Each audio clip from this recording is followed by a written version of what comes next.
What is one attribute that Mason carries with him that gives you an Go ahead.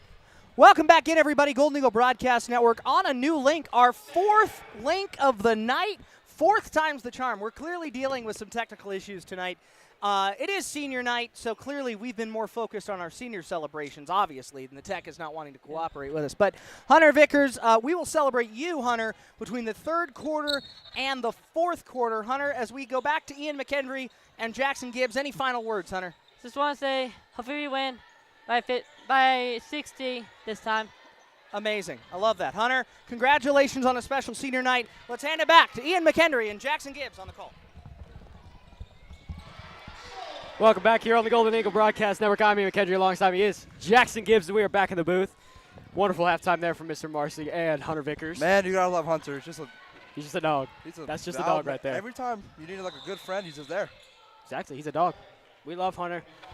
Special night for him tonight, senior night. Love to see it. As we came out just scoring a fast bucket to start the game. Yeah, 48-2. Whitler got the foul and a stolen again. Whitler on a run. She's got the right-hand layup wide open. At what point do you give up? It looks like they're giving up down there on those easy layups.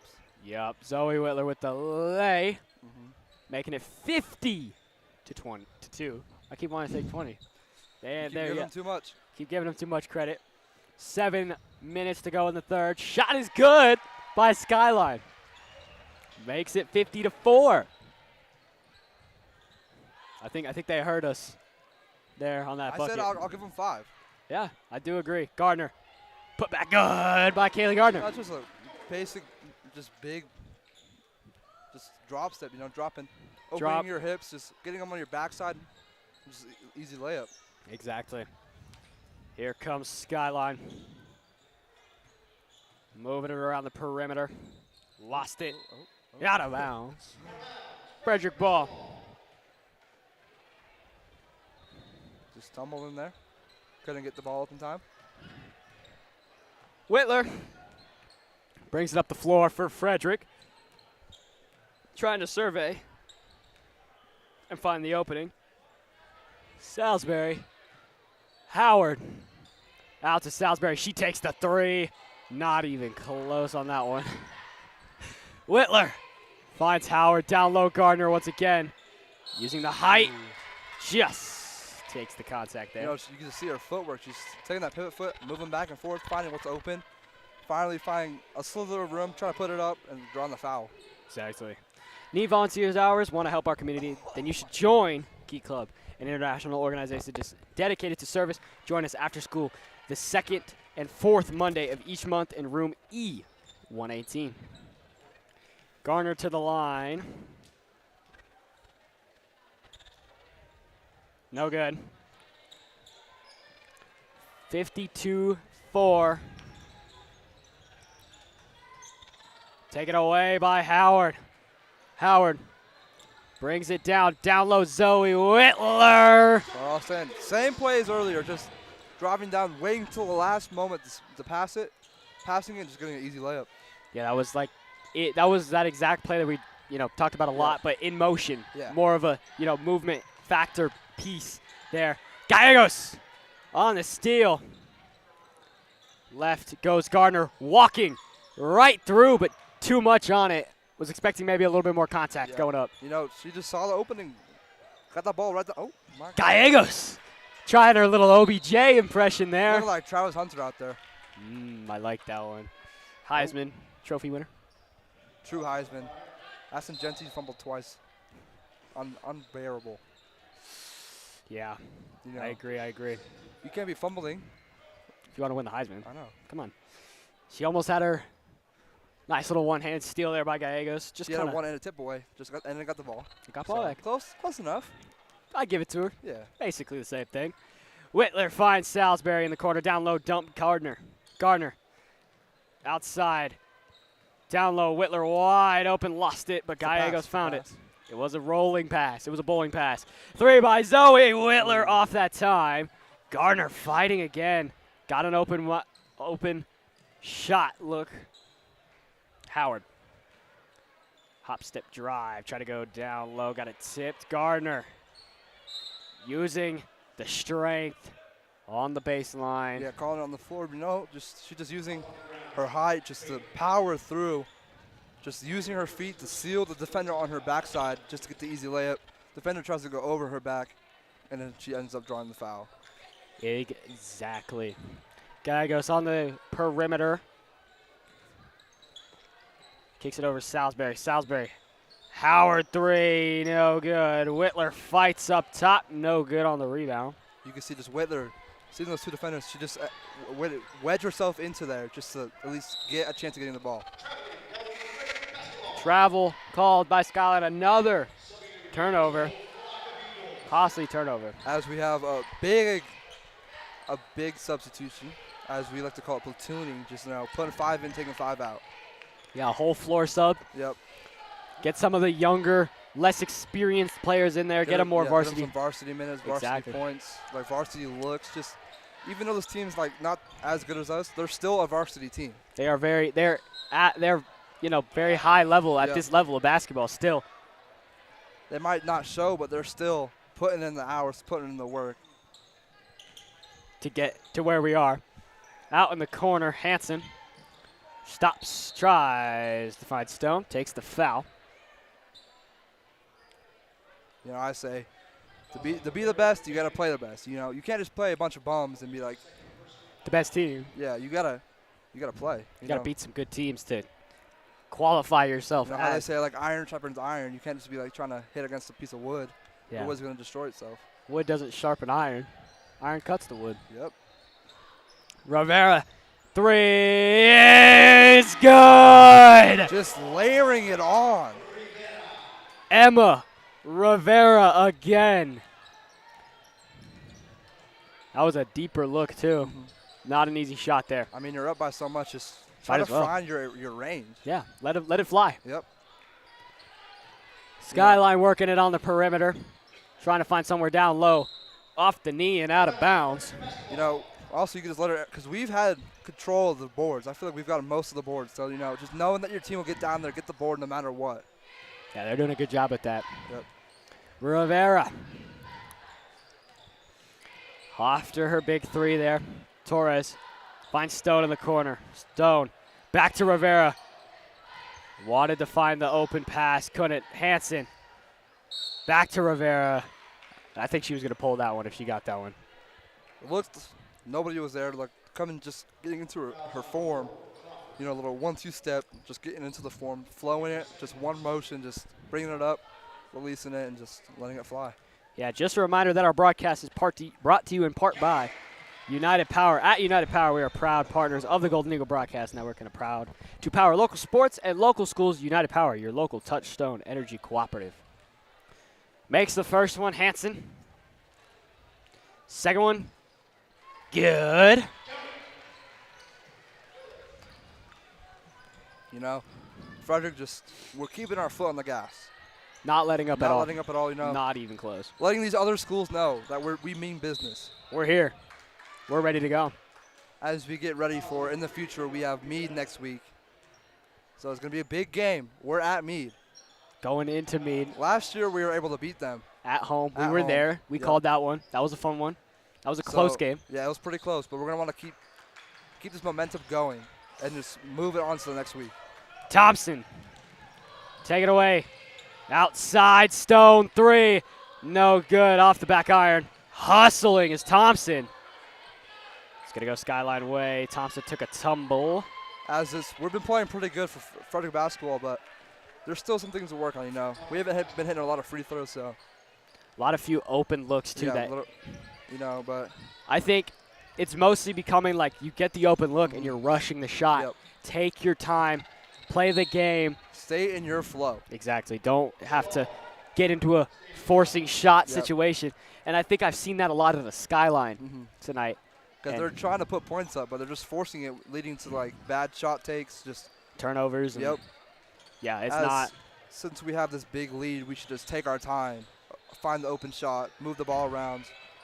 As just a powerful rip away. Stone said, "Give me that." Looking like Zion Williams. Wearing the number 1 too. Yeah. Rivera's 3.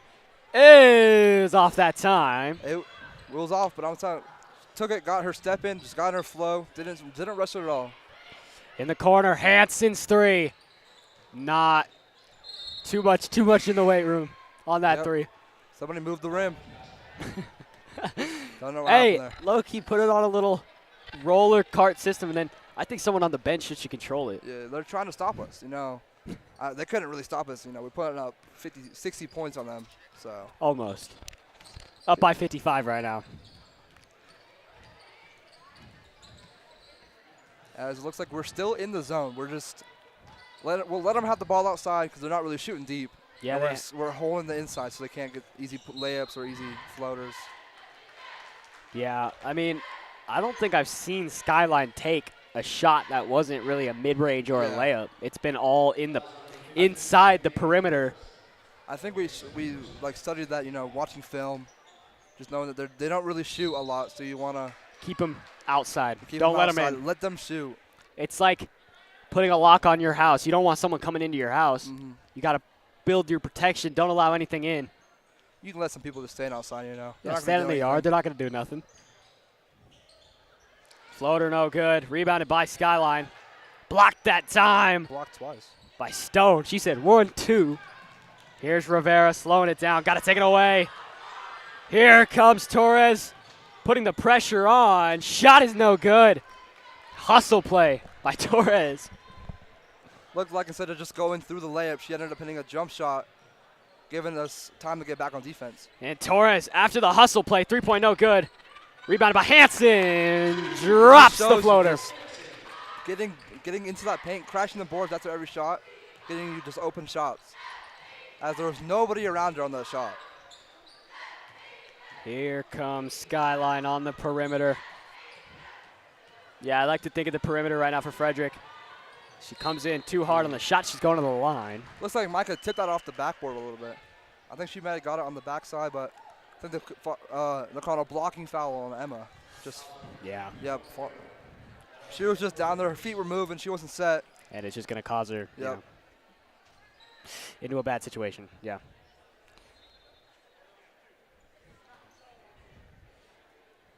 Skyline. Free throw number one is good. There's that 5 number you They're said. not scoring again. See what happens after this. They might have heard you there, Jackson. I'll stand on business. I'll tell them I said that. I'd love to see that. Second shot up. No good. Rebounded. Kicked out. Pumped. Shot is rolling around off. Throws right at the legs by Thompson. Golden ball. With about 50 seconds left on the clock in the third quarter. Out in the corner. Torres. Finds Stone. Rivera. Thompson. Back to Rivera. Utilizing some moves. Hansen. Finds Stone. Stone drives. Torres pumps. Kicks out. Hansen drives. Finds Rivera. Hop steps. Torres now. 3 on the way. Yes! Good! As we were talking about, just taking their time. They were passing the ball for a good about 40 seconds there, just going it around, and then Peyton got it, didn't rush at all, just took her time, shot that thing, and it was green. Yeah, made Torres on the 3 there. Yep. As looks like there will not be a shot given up. Clock expires. It's a little late, and it's an air ball. End of the third. Frederick has a full 59-point lead. Quick maths.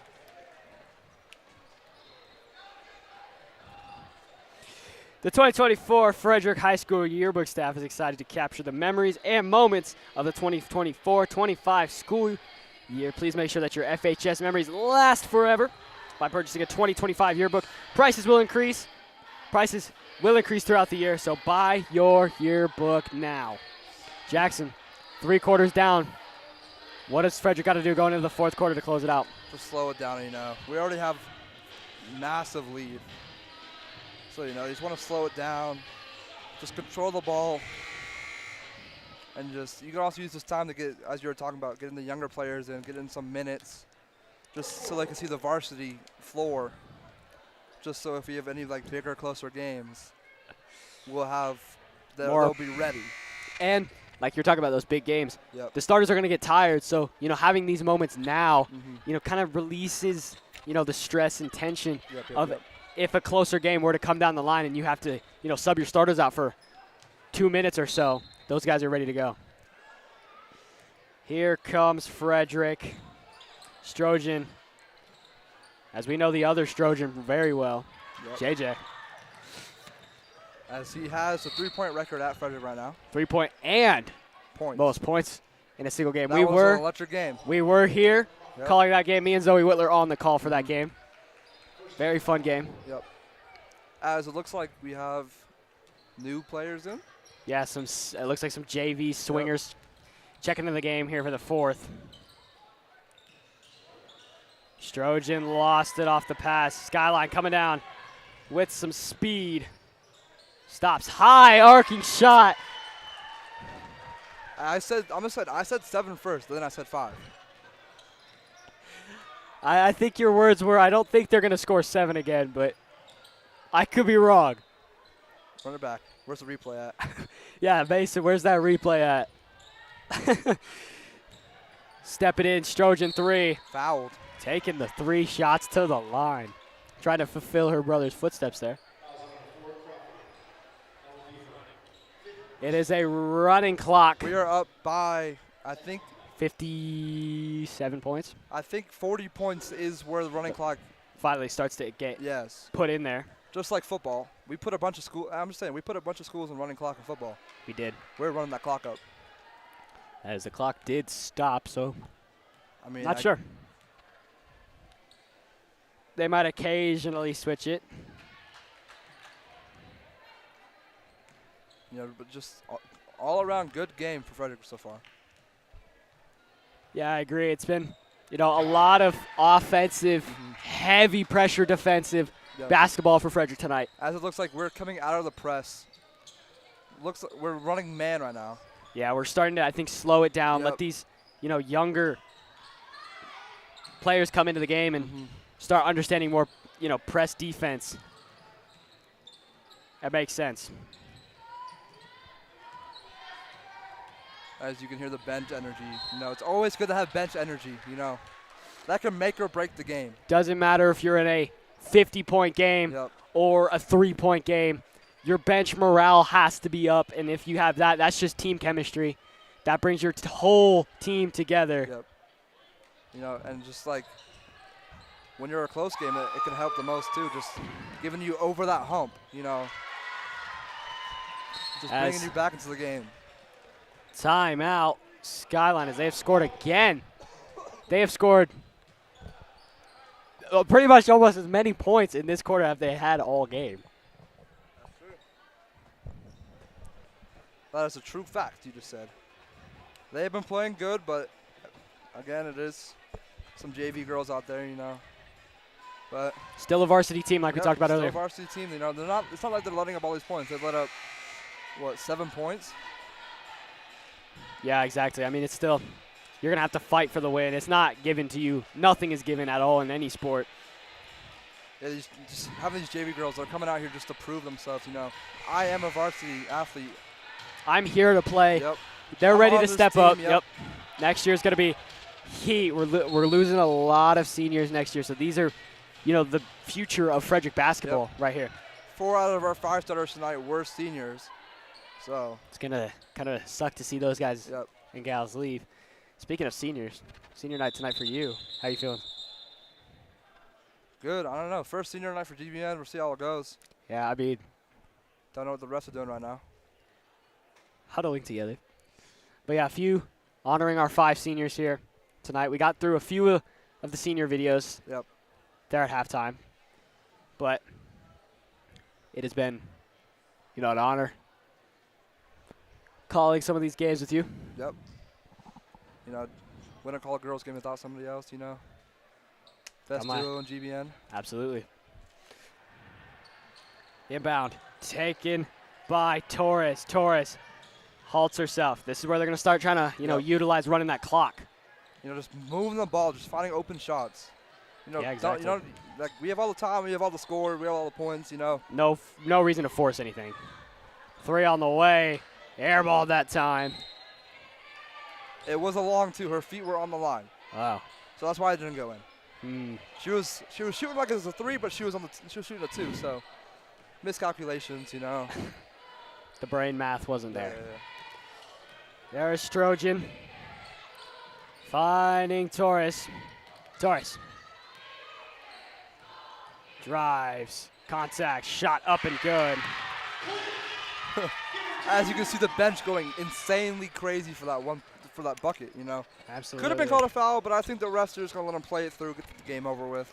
Yeah, they're kind of feeling how it is. They're just like, okay. Oh, there's a foul there. As we start talking about, they're not going to call fouls. You still gotta call some. You can't just let them. Yeah, you can't let them play other. the rest of the game. You gotta get in there, get in some calls, and.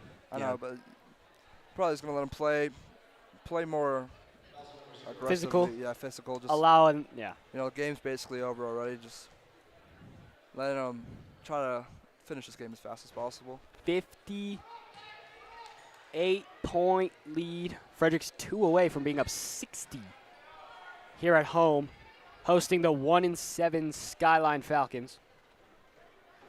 Frederick will go off of this game going into an 8-3 record. Love to see it. And they do have a difficult opponent coming up next in Broomfield. Yeah, we got Meade, I think, Tuesday. I believe so, at yeah. Meade, and then we play at Broomfield Thursday, or? I think it's Broomfield first, then Meade. All I know is that next week's going to be pretty tough. It's going to be a tough week. Rivalry, then a team that is 8-0. 8-0, dominant, beat this team by points. 93. Yep. Like, that is not an easy task to go in and. We're still here. We're still putting up a big game on them, Over and back. That time. 4:05 to go remaining in the game. Well put together game from the starters, bench, and so far the JV for Frederick. Yep. Coming together in a dominant fashion. Torres on the line, out of bounds.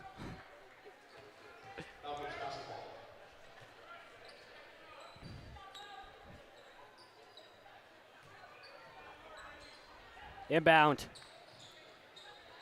by Skyline.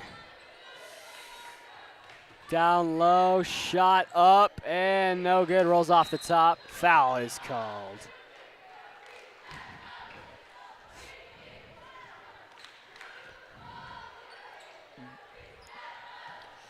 You're right. We do play Broomfield first.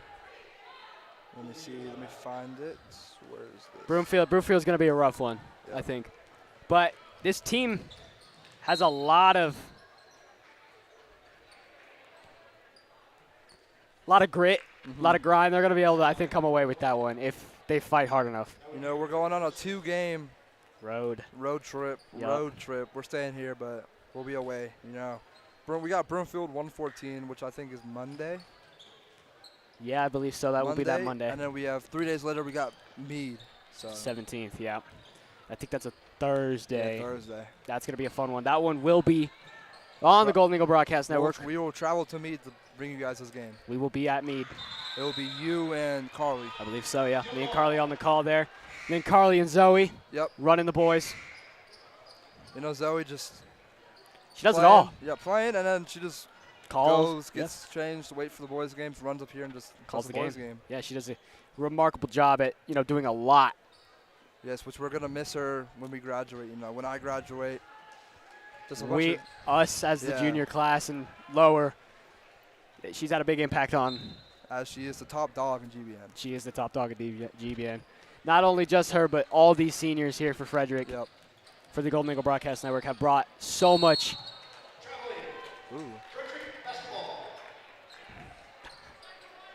Travel on that one. But like I was saying, all the seniors here for GBN have done a lot for this program. Mason's big tech guy. Big tech guy. Basically runs GBN. Off the tech side, yeah. Yeah, tech side. And you're, the big face of GBN. You talk about GBN, Jackson Gibbs. Yeah. You're a big presence here. And then we got Chloe, just Another big day one. day one, She makes the post on Instagram for broadcast days, Yeah, she's been. She outreaches to everybody. She does a lot for this program. Yep. Hunter. And Hunter just We love Hunter. vibes. He's a Just dog. probably the number one person in GBN. And then, as always, Zoe Whitler. Yeah, Zoe Top Whitler, dog, top like we dog. talked about. But back to Hunter, man. He's a dog. Day one, always just putting love out. Not just a GBN announcer, But a baller. but a baller, too. Multiple sport athlete. I know. Track, soccer, basketball, GBN. bowling, all You sorts of name the sports. sport at the school, He's playing he's it. doing it, He's playing that sport. Got about like 40,000 senior banners. I don't know where he's going to put them. I don't know either. He's going to have to hang them all across his room. Talk about varsity letters as well. Full He's got a stack. Varsity jacket. Too many much- letters to put on there. You can't put him on there. He is a remarkable person here at FHS. We love Hunter so much. As Best they're part gonna- is just he coming out here on the basketball game, not giving a care, just chucking up that ball in the screen every time. Yeah. And that's what tonight has been for Frederick, at least. Fun times. Great night. Skyline going to come out of this one probably focusing heavily on turnovers, I think. There was a lot of big slip mistakes that could have been easily fixed, Yeah. and this could have been a way different game. Shot up, no good. Going to the line. As we got 6 seconds left in our running clock. Wonder if they'll let them shoot the free throws. 3.1. Oh, they're stopping it. Gonna let them shoot those free throws, as hopefully as soon as this is all over, we'll get Josiah down there on the sideline. To pick up Zoe after the excellent game. Yeah, I'd love to hear her perspective of her game and how she played down there. And then come right back, guys. We're not done. Doubleheader tonight. Doubleheader. First one of the seasons for First GBN. one, yep, exactly. First one. Much more to come. You I'm gotta love basketball season. It's amazing. It's the most enjoyable time for GBN besides like football season, Football, obviously. yeah. But you just gotta love basketball. As That is the buzzer. Frederick coming away with a 59-point win here at home in front of the home crowd, in front of me and Jackson here. Love to see it. perfect way to start the season for GBN. Yeah, starting 2025 with a big win. 2 back-to-back Frederick wins here on GBN in 2025. Yep. Wrestling last night came away with a big win. Tonight, the girls come away with the win. Let's keep it going with. And don't go anywhere. We'll be back here for the boys' game. Boys are going to be right back. Carly Evans and Zoe Whitler on that call. As momentarily, as we will set it out on the court with Josiah Brittenham. Joe. Thanks, Ian. I'm Josiah down on the sideline with Zoe Whitler. Zoe, you guys played amazing. Your defense was so good. You only held them to what, 9? 9, yeah. How did you guys get into rhythm so fast? I think we just try to come out, play Frederick ball. We've been working in practice, like just bumping the cutters, playing super hard. Our defense carries us the whole way, so I think that's how we wanted to start, and then we were able to come out like that. Yeah, you guys played amazing. And how did you put up that many points? You guys looked so good on offense. Like I said, our defense carries us, so in the press, we're able to have a bunch of energy, just be in the right spot, be in the gap, stuff like that. We're able to force turnovers, get super easy buckets. Awesome, thank you so much. Back up to you guys. As we are back up here, any final thoughts, Jackson? Just an excellent game, As you could hear, we heard it from up here. Just the cheers for Zoe. Amazing. We're gonna miss her next year. As you see, she's running to the locker room. We're gonna get changed out to come up here Come right back up here and call this game. And then has to go back down and do senior night stuff. at halftime and then come back up. And call it again. Yeah. Tonight's broadcast of varsity girls basketball between Skyline Falcons and your Frederick Golden Eagles has been brought to you by the talented crew of students here on GBN. I've been junior Enoch McKendry. Alongside me is senior Jackson Gibbs. Our director tonight has been senior technician and producer of GBN, Mason Shafronic, and freshman Marcus Key. Our camera operators are sophomore Ethan DeLear and senior outreach producer of GBN, Chloe Gould. Our production assistants are senior Hunter Vickers and freshman Tyler Hewitt. And the third member of our team down on the sideline is Josiah Brentham. Be sure to stay right here for the boys game coming up in just a little bit against these Falcons, including special coverage of senior night for our GBN broadcasters. For everyone at FHS, I've been Ian McKendry, and you've been watching the Golden Eagle Broadcast Network. Good night, everybody.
And welcome back into the Golden Eagle Broadcast Network. My name is Mason Schifronik, joined here by Carly Evans. Yes, I am here. Yeah. Are you play-by-play tonight? Yes, I am. Oh, joined by Zoe Whitler. Yes, whenever Zoe finally gets up here. I mean, She balled out last game. Yeah. She just. No kidding. I mean, when does she not, though? Let's be real. That's fair. Zoe's Especially an with asset, that's for sure. A team like Skyline. What are we looking forward to tonight? I mean, it's one of those where it really is a pendulum that's just going to swing with how the boys are going to do. Missing Jovan, that definitely makes it difficult. Major, yeah. That's like, obviously, that's your biggest player in more ways than one, right? Like you have the volume of how large he is just in general and just what a unit he is down on the court. And then you also have the aspect of, I mean, he's just a key player in general, and they really rely on him. He, as of right now, even though he's missed a good, decent chunk of the games this season, you know, they're sitting at 6-4, sort of split 50-50, a little bit over 500, but it's one of those where missing him, he still has the highest point per game average.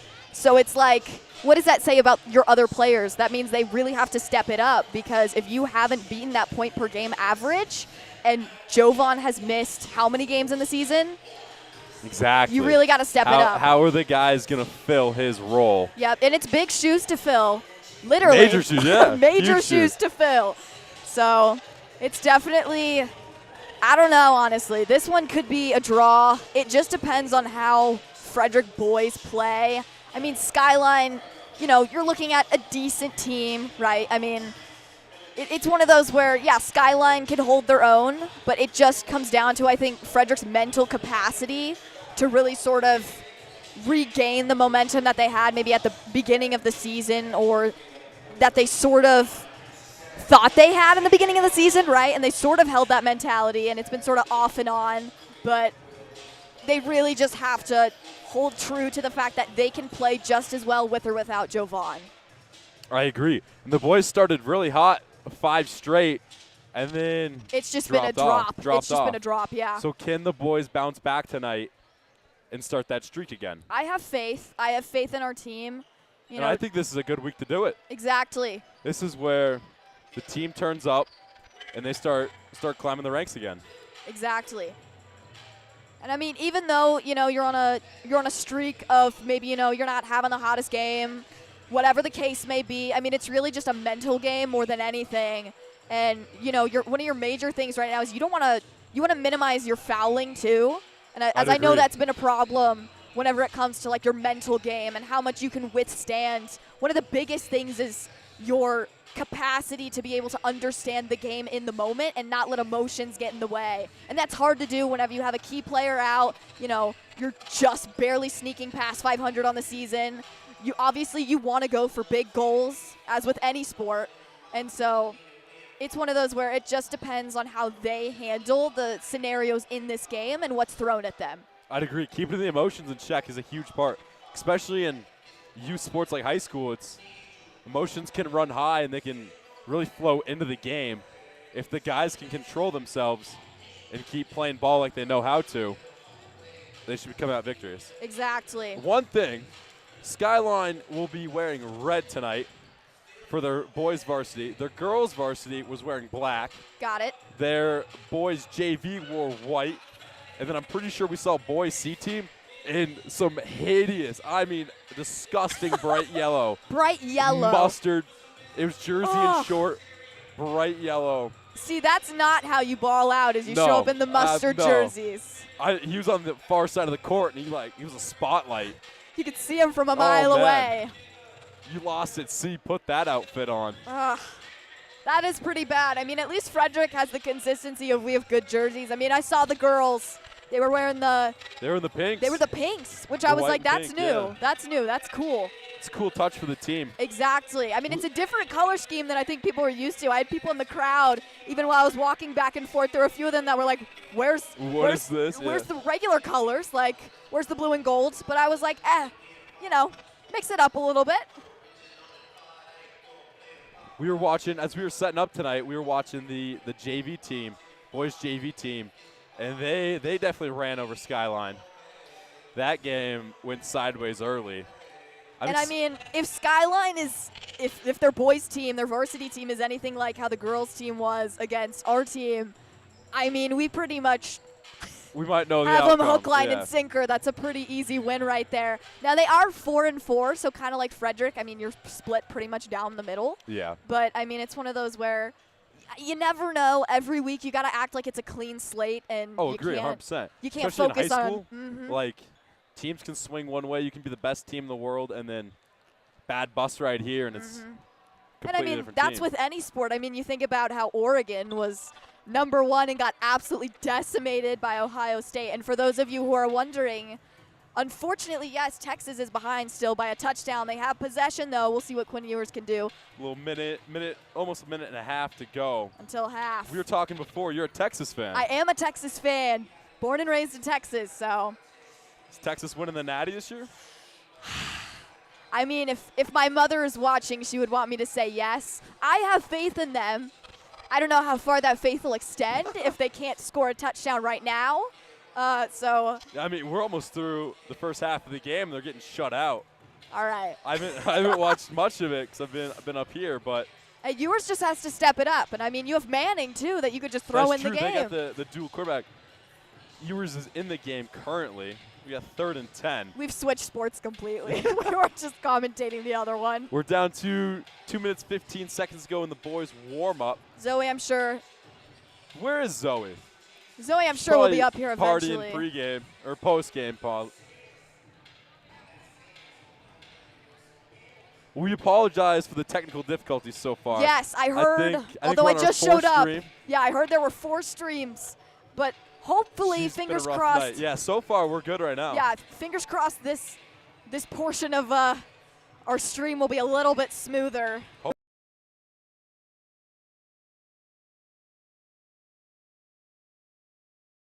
I Us mean, 5 seniors will be walking. Show we've been doing. how does it feel to be old and have to Man, graduate? I get called Unk around here. I'm That is 17. your name. Just trying to live life, but getting harassed on the daily. So Yeah, Skyline will come to their bench. Frederick's still shooting around. Frederick does not want to quit No. the practice.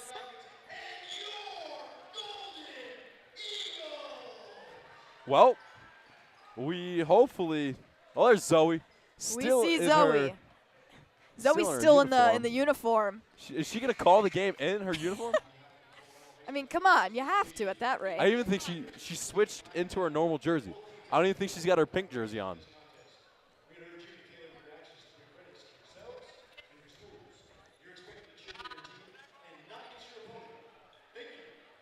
Well, I'm going to turn the headset over to Zoe. Perfect. You two have fun. We will. We'll have fun watching the and- football game And too. go Ohio State. All right. Go Texas for those of you who are still watching.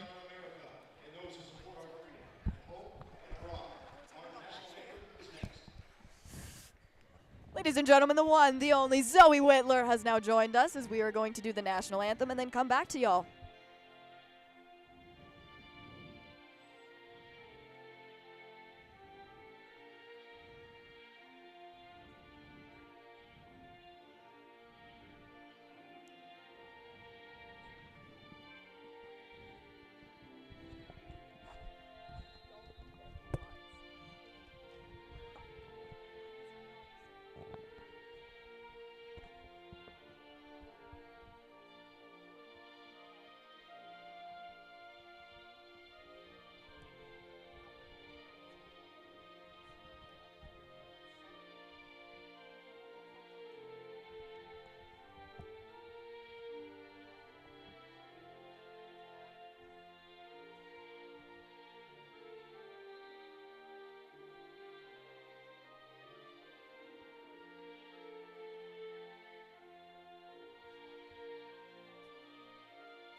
Ladies and gentlemen, we welcome Zoe, as I was saying previously, into the booth. Super excited to be back and watch this game. I think it's going to be really entertaining. Totally agree.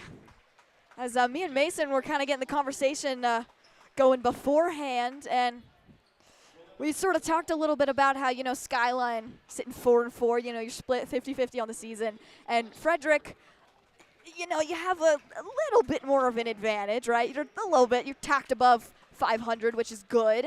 But obviously not your ideal start to be 6-4, right? You still want to have a successful season, of course. And we mentioned, having Jovan out, that just makes it 10 times more difficult. He's big shoes to fill. He's one of your main assets, and he's the big-bodied guy that you want down on the court. And having that gone, you still have, obviously, some of your more elusive players, but it's one of those where you're also missing that aspect of him, and he's an asset in himself. Right, and I'll say this fast because they're about to introduce us, but I was talking to some players that even if practice, Jovan's just such a leader in practice, commanding the floor, encouraging, holding people accountable, all of those things he has, and he brings to practice. And so, while he's still attending practice, it's just different not having him even on the court in practice. And so they're saying even that's just been hard to adjust. Completely agree. As you said, it's very, very different, right? And it's a different role that now he's having to play, which is sort of, the encourager, right? And I think the worst part about that, personally, I don't play any sports, right? But I know for a fact that that's got to be just like heart aching to have to sit there and watch no matter the outcome of what's happening. Like, yeah, you got to keep clapping, you got to keep cheering, you got to keep motivating them, but I know that definitely hurts him inside as he's like, you know what, I could complete that play where maybe they fell short before, and maybe they didn't even fall short. Maybe it's just a matter of maybe their whole team wasn't playing to the standard that Jovan feels he could add, kind of a thing. And that's got to be difficult, especially for such a key player. Oh, absolutely.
Just as you were saying, Carly, the hardship of just not being able to play and having to watch from the bench is still a vital role because Jovan has seen so much playing, and he's able to give his advice, what he sees on the floor, to other players that are now having to kind of step in for him.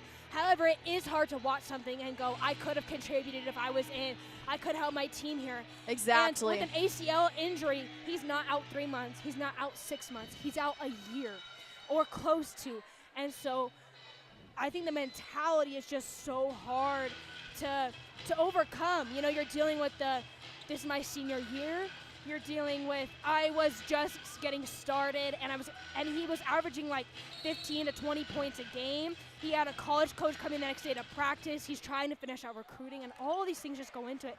And so to have this mentality of like, I can still contribute, while I'm on the bench, I think is a big deal, but really difficult. Exactly.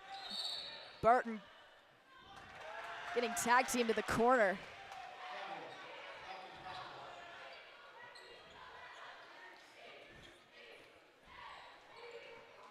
As you know, as we're kind of calling the game, we're going to throw up to Zoe's keys real quick. Yeah, so I got 3 quick ones. The first one is stay scrappy. This kind of goes off of what we were already talking about with Jovan being out, is that they're missing that height and everything. And so, everyone else that's filling in has got to remain scrappy, be super, super physical. with that goes dominating the boards. You don't have the same people, looking to grab those rebounds down, especially within the past couple games they've had where at least one or more of their original starters are out. And so they need to have people come in, be willing to put a butt on someone, box them out, and get that rebound. Exactly. And as we were talking, Garcia swishes it for the 3.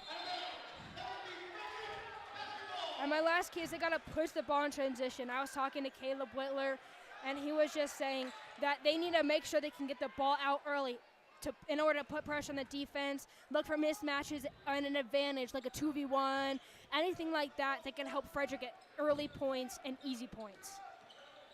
Couldn't agree more.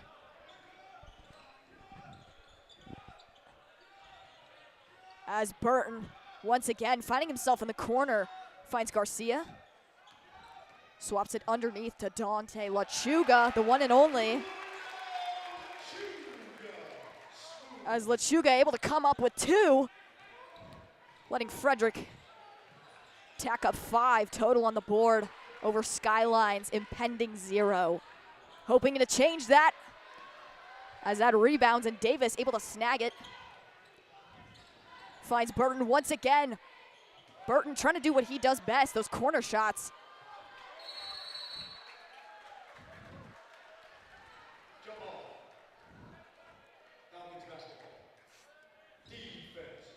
And on that last play with Burton in that corner, he didn't make it. However, that's exactly the transition we were talking about. Maybe it wasn't a layup, but in that case, they push it up. Even a 5-foot difference doesn't feel like that much, but passing it's going to be way faster than you dribbling there, and it led him to a wide open 3. He might have not hit it then, but he will later, or same with any other player. Well, and I talked about that's one of his strong suits, is once he finds himself in that wide open lane, I mean, it's pretty much just a straight shot from there. Me and Mason actually talked about the mental game, too, that's going to attribute to either if they win or lose this game, because obviously, talking about Jovan, but just putting that aside, what's the mentality that you're going to take into this game? And quite frankly, as long as they keep a clear head, you want to avoid any penalized moments or anything like that, because if you have that, you're going to have a messy, messy, messy game. So. And I think the mentality you got to have is like a reset, right? They started the season with Jovan. Obviously, Jovan gets injured. We've talked about that. Now you have a different team dynamic here. And so you have to kind of reset how you play. Not necessarily how you play, because every other player is just as good with or without him, right? Exactly. But he still contributes. And so you got to kind of go, okay, how are we going to do these things without him? Mm-hmm. Okay, how do I need to step up? How can I encourage, so-and-so to do this? And it took him a couple games, right? They went on a 4-game losing streak. I would talk to players in practice, and they're like, man, this is really tough. Like, practices have even just been off and really hard and difficult. Nothing's clicking. But last game against Centaurus, they were able to pull out a good win. Even the game before that, Lutheran, they lost. I would argue that was a really good loss. They played physical the whole entire time, gave Lutheran a run for their money. And so now I think they've started to improve, to have that mindset. But I think this game and going forward, they got to consider that this is a reset. This is almost, like a new season. You can't go, oh, what if Jovan wouldn't have gotten hurt? Exactly. What if, why, too bad. It's in the past. You got to move on. You got to reset. Yeah, you can't change what's happened, but you can change what's going to happen moving forward. And I know sometimes that is a difficult mentality to keep. But it's that whole clean slate mentality. Falcons moving quickly. And that was excellent teamwork and ball control on Skyline's part. It looked like that was Gilliam who got it underneath.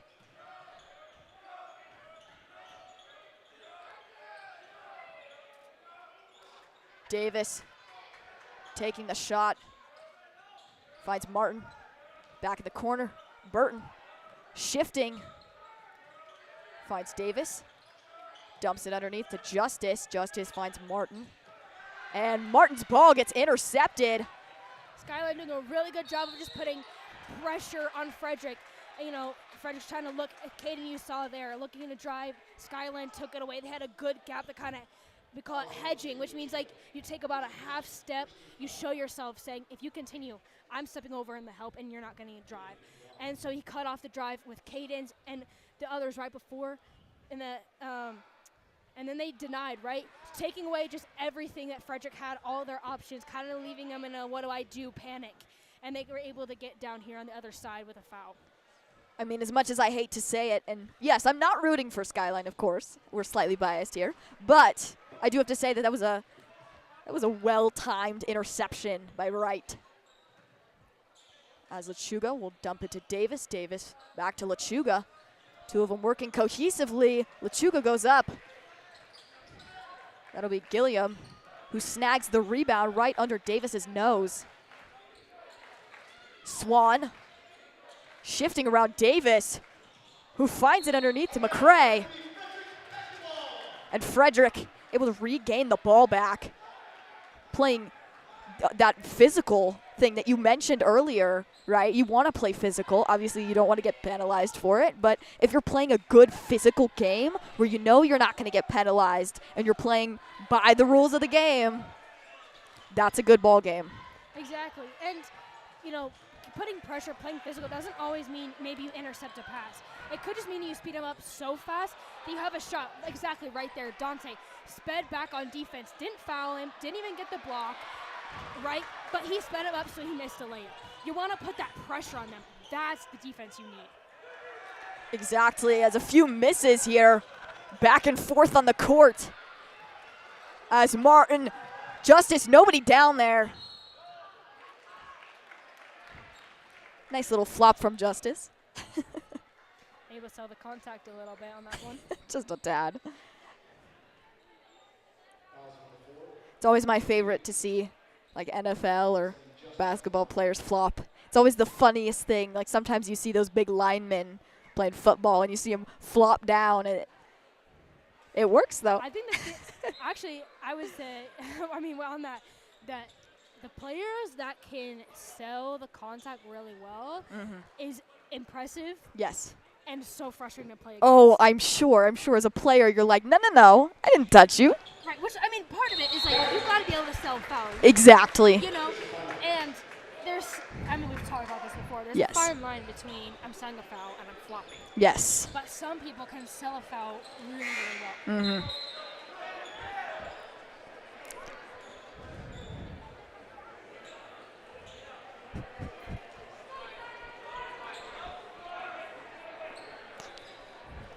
As Frederick now leading 7-3 with about 4 minutes to go in this first period.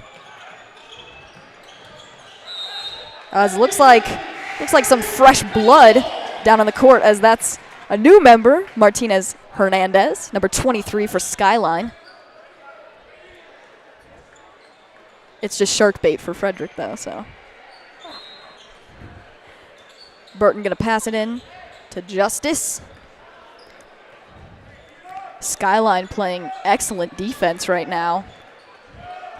They are not allowing any lanes to be open, as right there, perfect example of, well, nope, never mind. Both of them are playing at about the same capacity right now. Frederick just has that edge of who they have shooting, as Justice gonna find Martin. Martin gonna take the shot himself. Shanks it.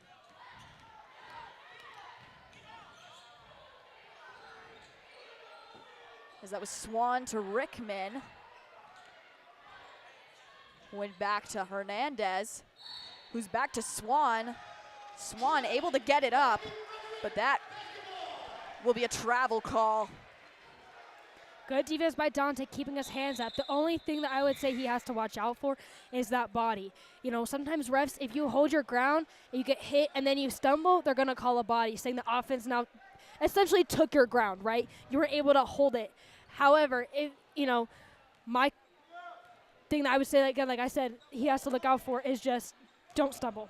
Yes. You know, either fall, take that charge to hold your ground, or do anything you can to fight around it so they can't get that pass in the key in the first place. Burton, what an excellent job of staying in between the paint. That was a difficult thing to do. Burton back with the ball. Searching, finds Martin right next to him. Martin dumps it underneath to Gebs. Gebs finds Justice. Justice just takes the shot. Justice takes another flop.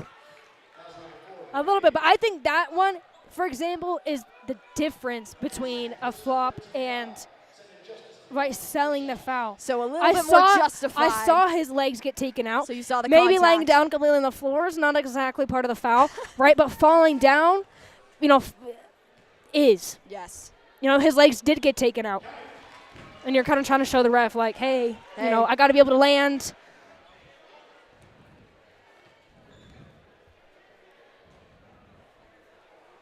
I mean, Justice, I think, has already made an impact this game already. He's played extremely well. He's been able to get some of those fouls to go up for a few more of those points that have been able to, Frederick has been able to tack up. They're now sitting 9-3 with 2 minutes and 36 seconds left in this first chunk of time.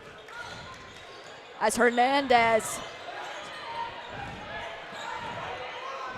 finds Swan. Swan gets thrown off as Burton will go up, and he'll just do it himself.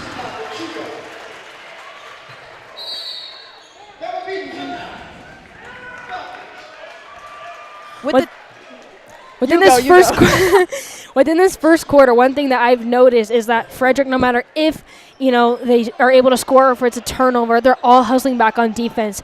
We saw Ollie, throw away to Skyline, immediately gets back, finds the person farthest back on Skyline, right? They're going to try and cherry pick, toss it over Justice's head to get that easy 2 points.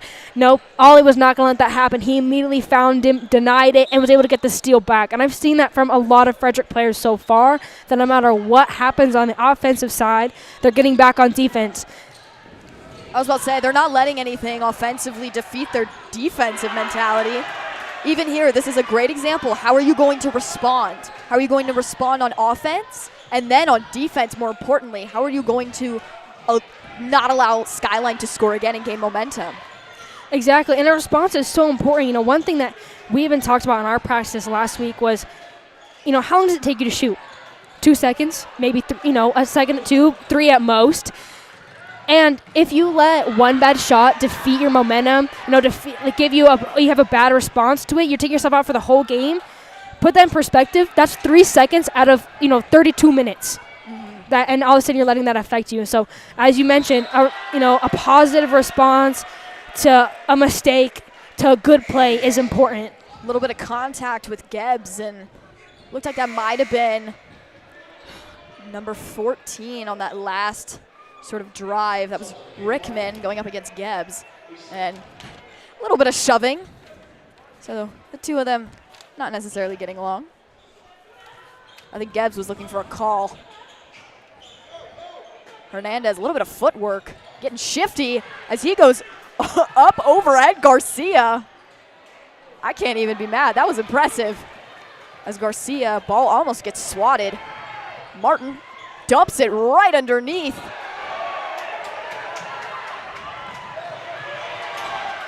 Now the ball will be coming right back. Martin gets it back. They're able to capitalize. What a drive by Frederick, not giving up. And that's what you were talking about right there. That's a perfect example. How are you going to respond? Their response, fight fire with fire. Just Absolutely. Bigger flames. Not letting it affect you. He got 2 incredible blocks. Skyline bench fans went crazy, as they should, right? You need to hype him up. However, that was a perfect response from Frederick, not letting it affect them. We still got the 2 points. Couldn't agree more.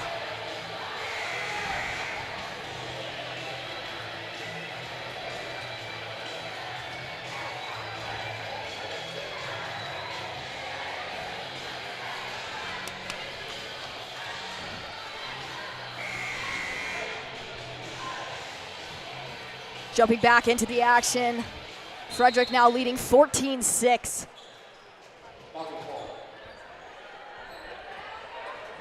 I would argue they're keeping a very clean mentality, which is exactly what you need. Hernandez back with the ball.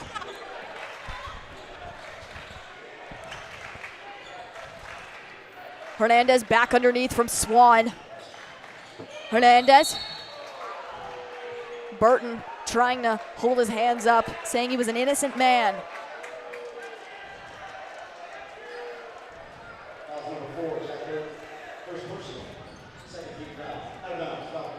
Frederick fans not agreeing with that call. Heard a little cacophony of booing there, of course, with any call.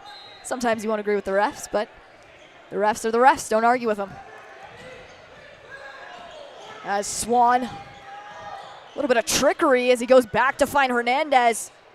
Hernandez almost a perfect shot. As that was impressive by Rickman to keep it in.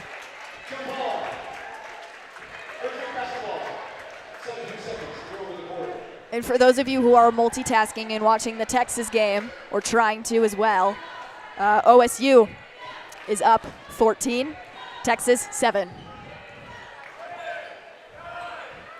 Garcia, limited time on the board. What are they going to do?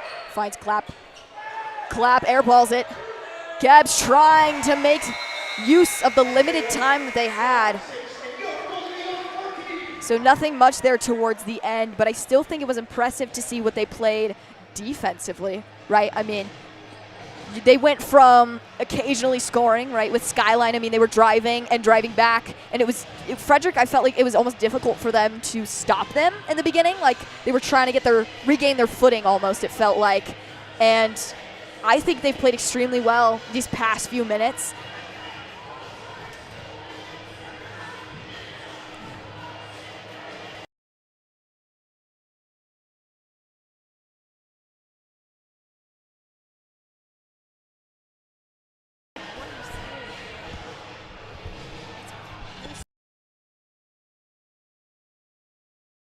The game, good start.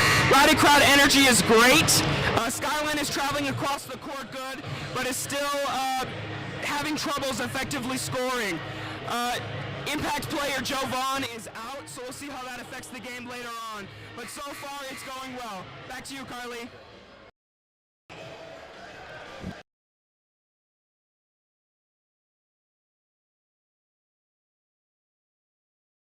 First time doing Sideline, big exciting news. Obviously, for those of you who have seen some of the theater productions, Joey's been in those. I'm sure he had excellent things to say. As Hernandez going to start off this second period of this game. And that was an awkward shot. Looked like a bit of miscommunication. Looked like a pass. He looked like, excuse me there, trying to get him a pass in the corner, but he cut back door. You know, a little as you said, miscommunication there. But you know, something that I've also noticed. I mentioned this about Frederick, but something I've also noticed about Skyline is that neither teams is, you know, letting the other just go away with the game. They're fighting and fighting. They both are. I can completely see that.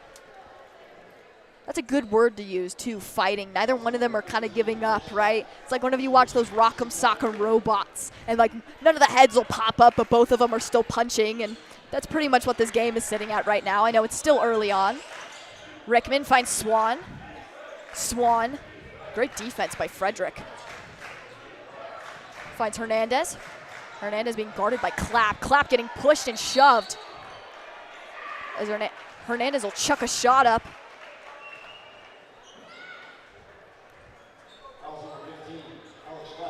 Looks like got the foul. That'll be Hernandez to the line. Hernandez being able to remain strong even when Clapp was reaching in there. You know, same with Marcus, both trying to reach in, get a tip of that. He wasn't affected. He stayed strong with it, still tried to go up, and now, you know, he's at the line.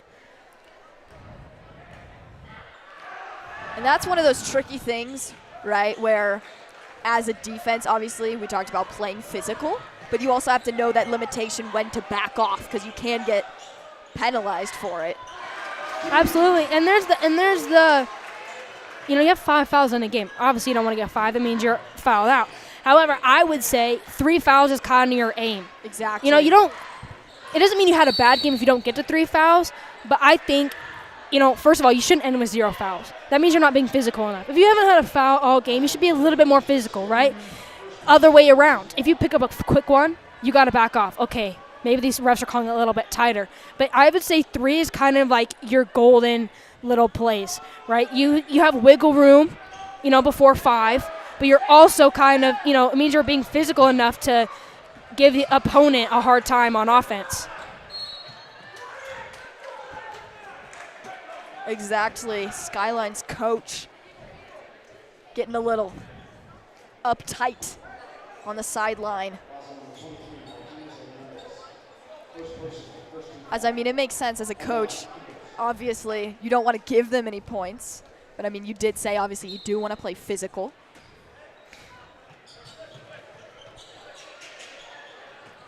Clapp back with it. Martin sort of fumbled around with the ball, able to regain possession as Clapp sort of streaking forward underneath the players.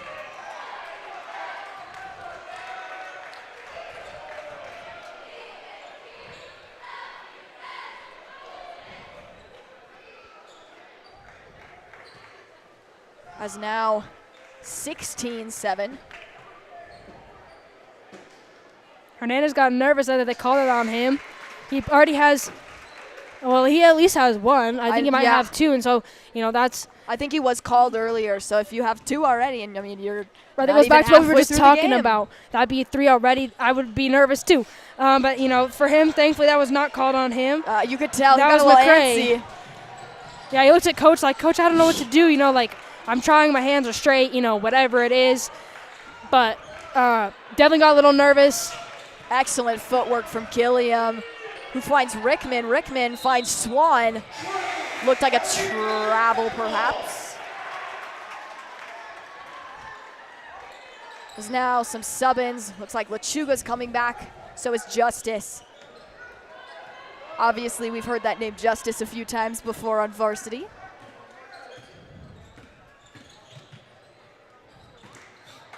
Justice dumps it underneath to Garcia. Garcia pinned in the corner.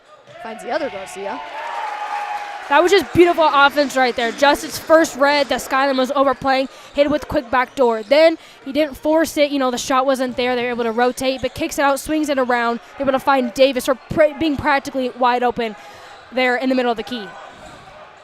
As Hernandez finds Swan. A little bit of tugging from Garcia. Refs didn't pick up on it, letting him play a little bit more. As Davis playing solid defense. Looks like Davis will get the call, though. Had his hands up, trying to plea. He's not happy with that call. You kind of saw it coming, though. It was one of those where the refs let a little bit of tugging slide, but can't let every single call slide, kind of a thing. Eventually, it comes down to not necessarily just letting them play, but also recognizing whenever they're at fault. Exactly, and it involves their safety. I think sometimes we forget about, but the whole reason the refs are there is for the player's safety, right?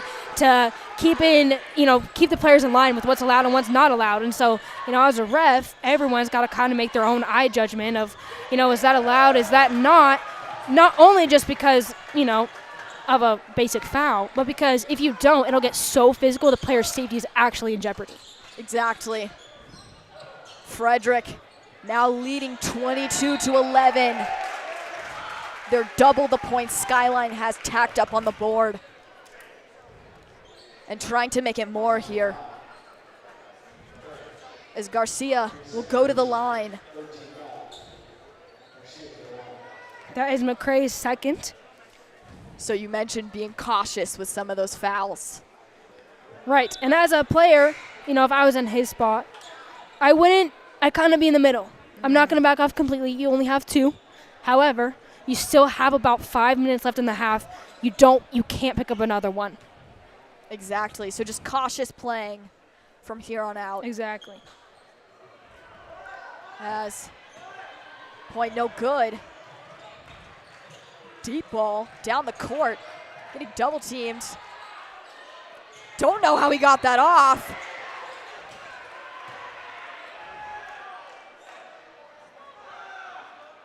As looks like that was on Lechuga. Looks like that was on Dante. And that's Lechuga's second as well. You could tell Dante was spitting fire after that one. He was not happy about that call. You know, obviously, no player's going to be happy whenever they get fouled.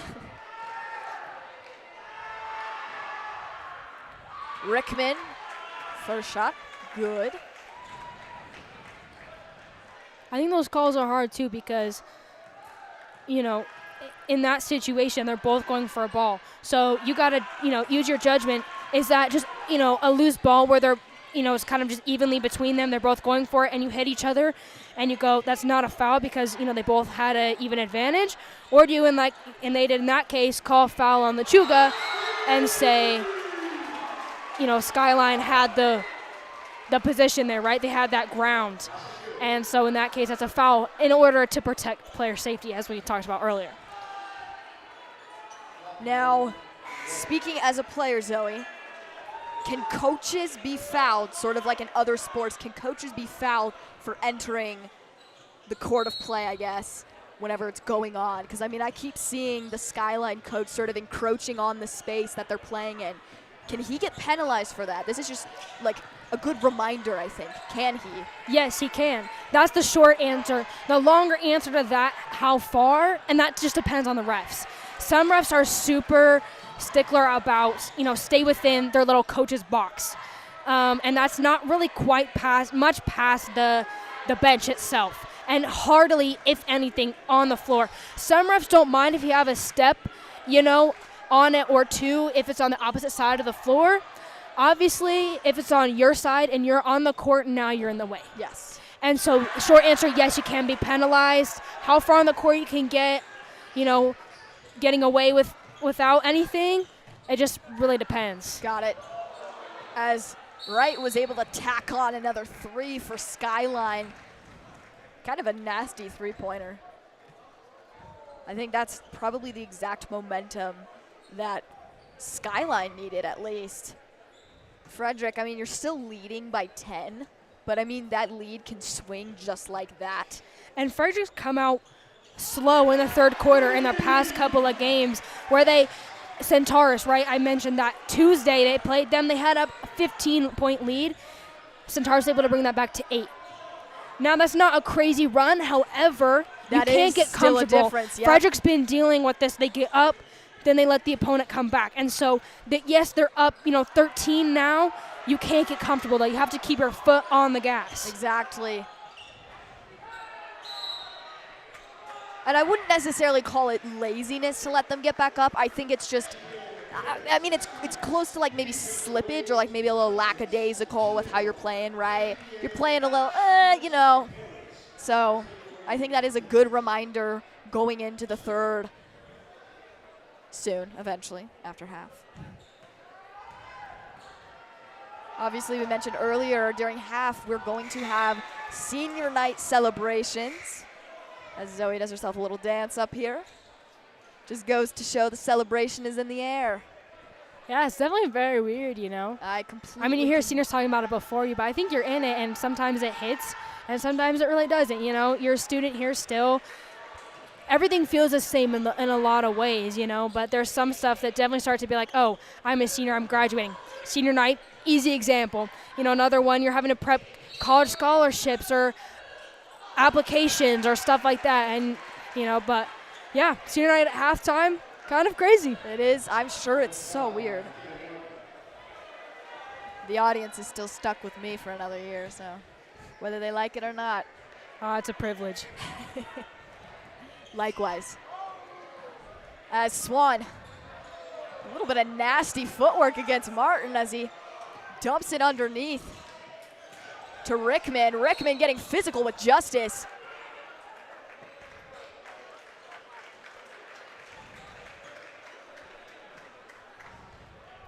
Frederick's got to be careful here. Good players picking up a couple fouls. That's only Justice's first. However, they're in the bonus. Still 2.5 minutes here. Now, every time they foul, they're at the line. And they need these players to be good for second half.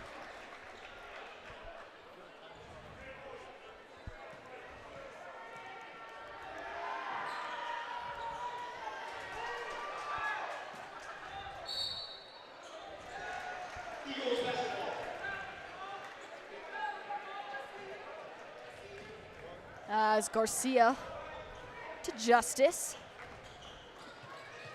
Skyline playing kind of soft defense right now. They're all sort of circled around as they leave Martin pretty much wide open. And I mean, Gebs is in the corner. He's being kind of shallowly covered. It looks like that was possibly Gilliam who got the call on him. That'll bring it up to 4 fouls for them.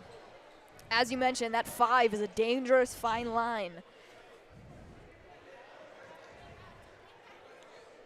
And I mean, at this point, that can go either way too. I mean, Frederick, yeah, you have 5, but I mean, Skyline's not far behind you with 4 fouls. And that would be their 5th right there. Just like that. Now both have 5 fouls apiece.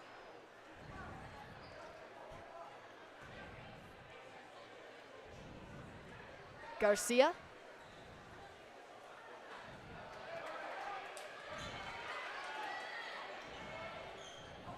Little short on the first ball.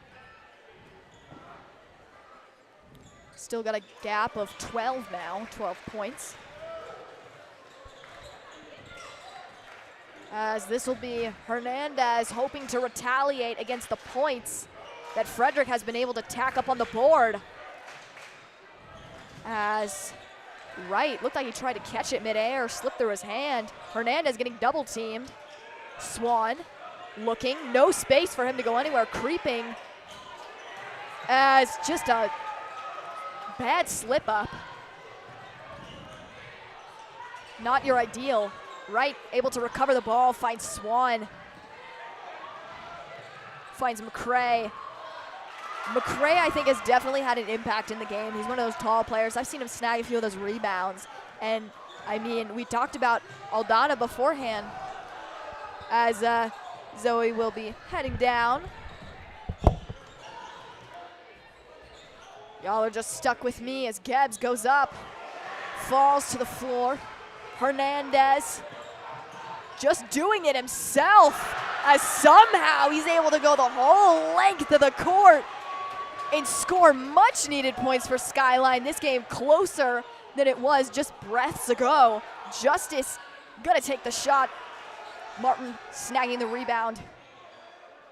Skyline just watching as Justice sinks the 3, now leading 32-21.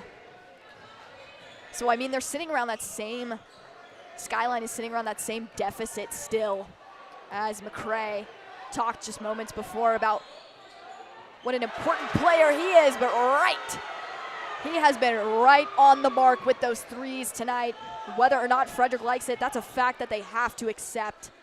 Burton now with possession of the ball. Time ticking though, 20 seconds remaining on the clock before half. But Martin, not a problem for him. Sinks it. 34-24 now, a difference of 10. As looks like that's Rickman who tried to take it himself before the buzzer went off. Got the shot off, just a little off the mark, too far to the right.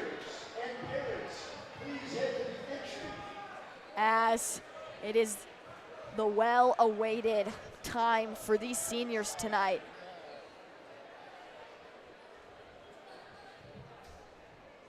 As we have 5 of them for the season of our broadcasting network. And it's been an honor for each and every one of them. Celebrate the first ever senior night for the students of the Golden Eagle Broadcast Network.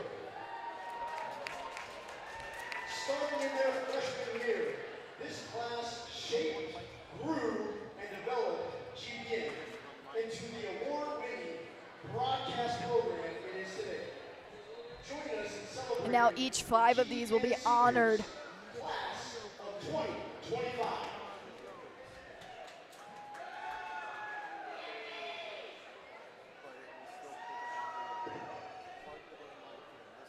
See a few people in the stands with big heads. as Jackson Gibbs first up.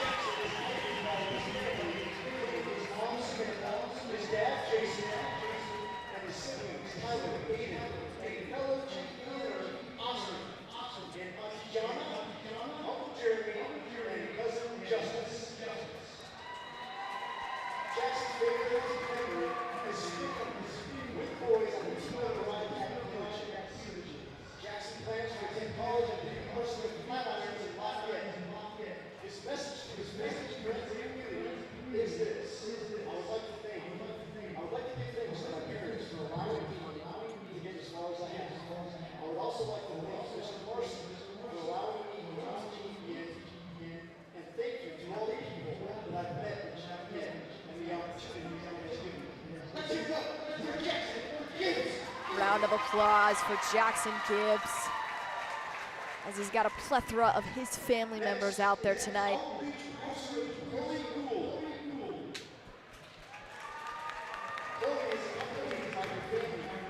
Chloe Gould next up.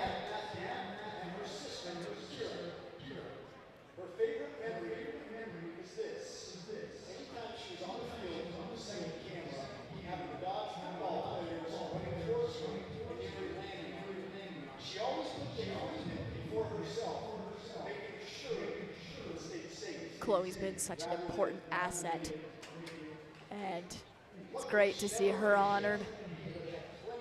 She's been on plenty of behind-the-scenes stuff.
Next up, Mason. It was the guy that I was talking to before the game started. He's another one of those big assets behind the scenes.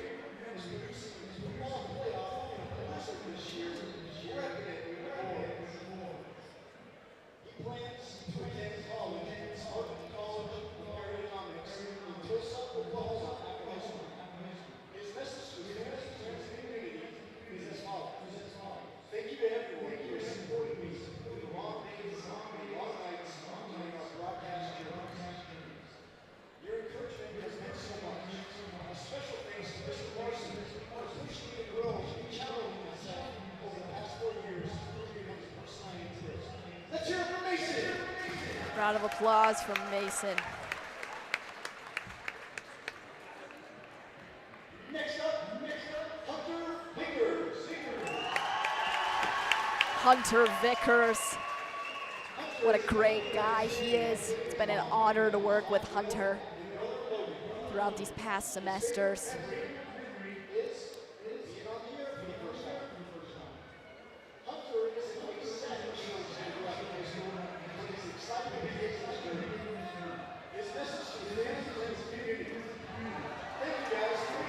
Hunter hits the pose midcourt.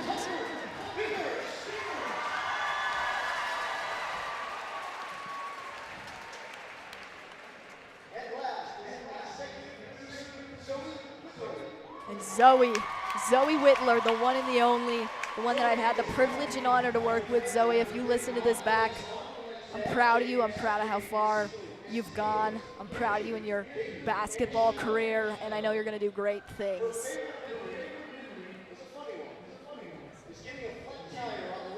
Just a little Easter egg if she listens in again.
As now that we've been able to honor them, we're going to honor them with a video as we're going to throw to that.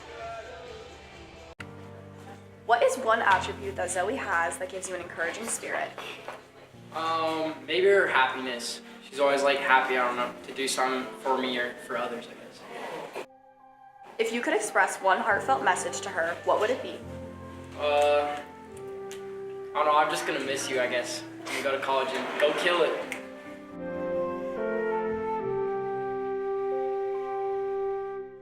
Zoe Whitler, I do not need to tell you that you're going to be fine after high school. You are not just going to be fine, you're going to be,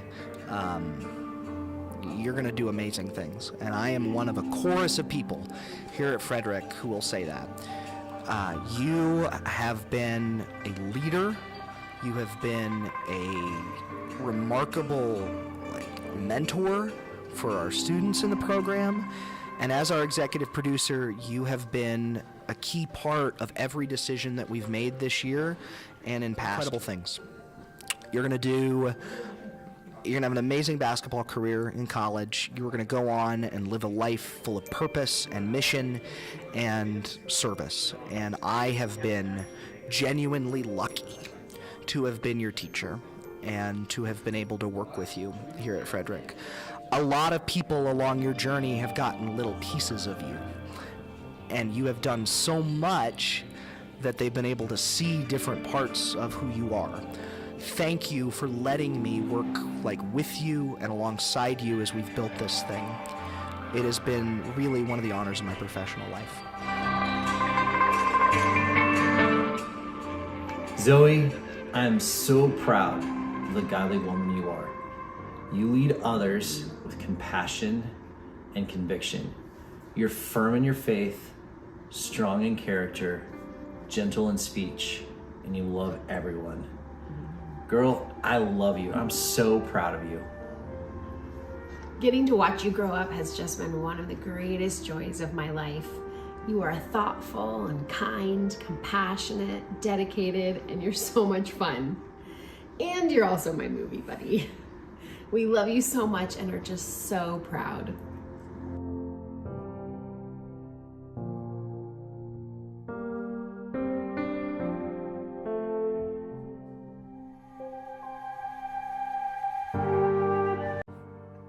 Hi, Hunter. Hunter, we have loved you since the moment you came into this world and the joy you bring with you in everything you do. And seeing you at GEBN over the last few years has taken your love of sports to a whole new level, and everyone loves to see it. We are excited to see what you do in the future as you change the world. Hunter, have a great rest of your senior year. We love you. Hunter, you have so many big things ahead of you, right? Not only are you the greatest soccer player in the history of soccer, you are also an exceptional human being, and you have been an amazing broadcaster, whether it's calling soccer color, whether it's doing sideline hits. I also remember you wearing a tie on a sideline report, just a tie and a t-shirt, amazing. I will so treasure the time that you had in GEBN and the work that you did to make our program better. You gave your heart, your soul to it, and I know it wasn't always easy. I know you went through stuff, but I am so proud of you for pushing through and contributing to our program. We love you, Hunter.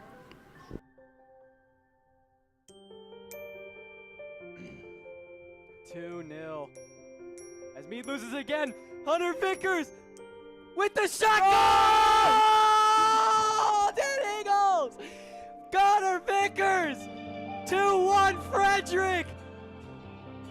As Hunter nets a beauty. An absolute powerful kick by Hunter Vickers. As Frederick storms off the bench and on the field. Hunter Vickers. That's what he was wanting. He got so excited. With an absolute rocket of a shot, makes it 2-1. Just like what I was saying, use the backboard. Backboard is your best friend in basketball. Number 25, Hunter Vickers with the shot, and that's a three-pointer! Hunter Vickers with the three-pointer!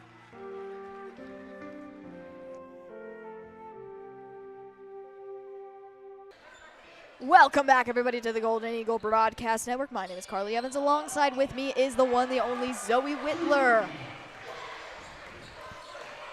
As we were jumping right back into this game, I think it's closer than what people give it credit. 12-point difference. May sound like a lot, but we talked about how that can change in an instant.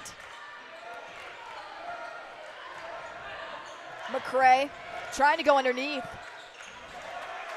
Gets under the skin of Davis as he's able to pull up for the point.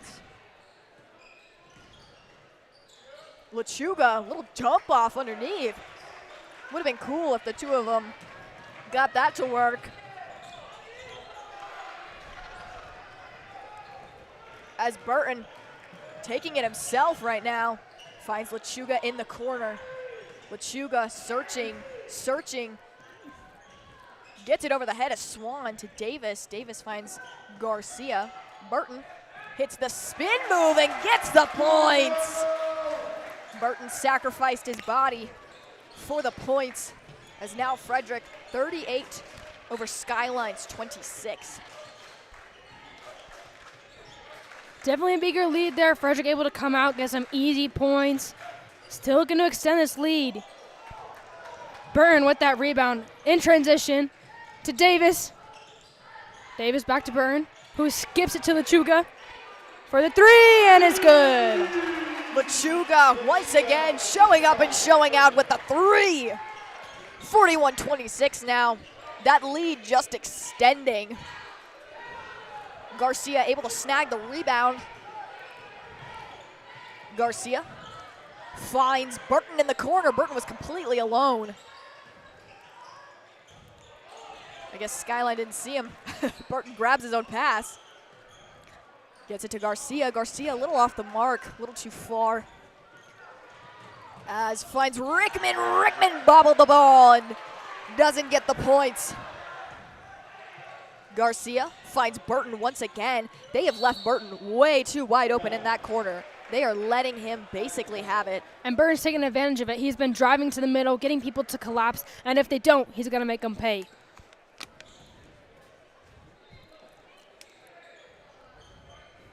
As now McCray. McCray gonna bring it in. As now we're gonna go down to the sideline with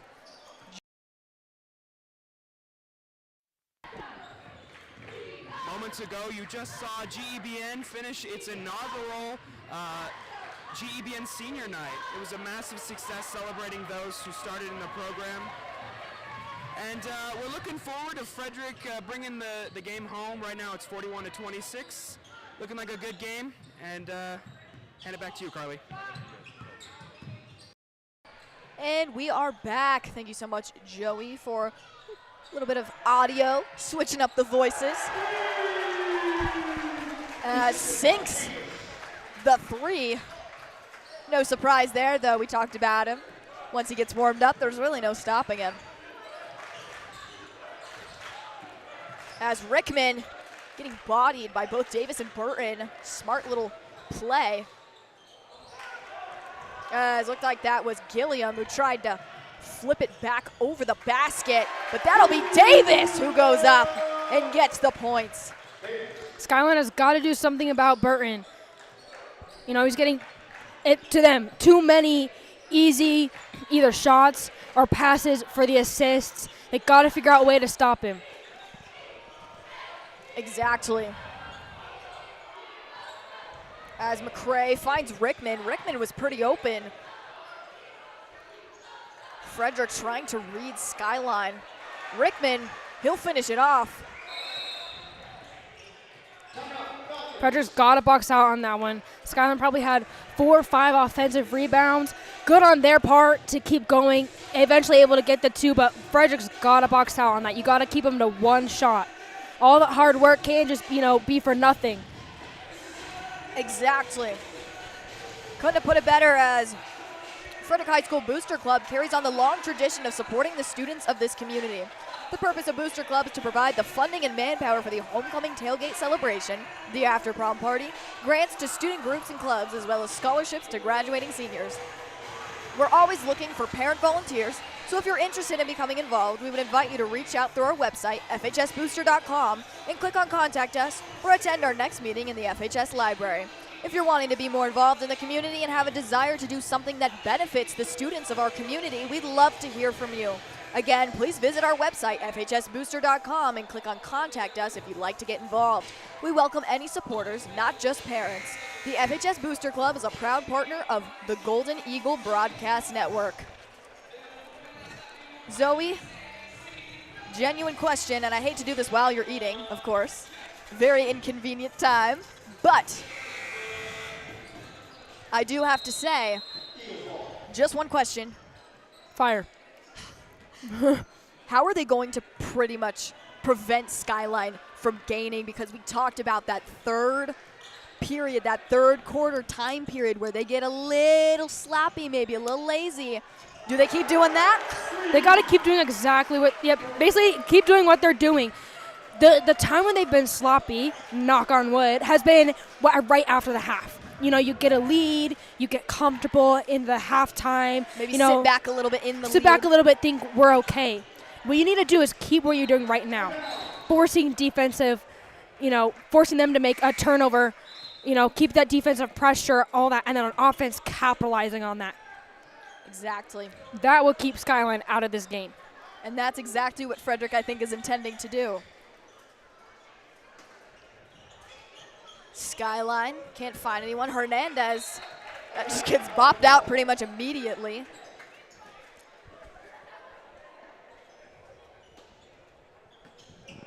Hernandez this time finds Rickman. Great ball control between Skyline as that gets knocked away by Justice. What a play. Saved some points from being put up on that board. It looks like Lovins is in now. And those were some good rotations by Frederick. They got beat, and they were able to fly around fast enough to get that block. Skyline, however, able to come back down, get 2, decrease the lead to only 11. Which, I mean, that lead, like we talked about. 19. I I did my math a little wrong there. That's okay. Still, though, you got to chip away. You can't. There's no 19-point shot, right? You got to chip away a little by little. Exactly, and that 2 points is just an increment in the bigger picture. So, got to be cautious letting those little shots kind of chip away, like kind of what you were saying, that your lead that you already have. Don't sit back on the reins. You still got to go, not full throttle necessarily, but you want to be the best that you can be at this point. Try and put it away. Exactly. And when you're given this opportunity, you should see how fast you can get your swingers in. That's not to say they don't want to play. Of course they want to play.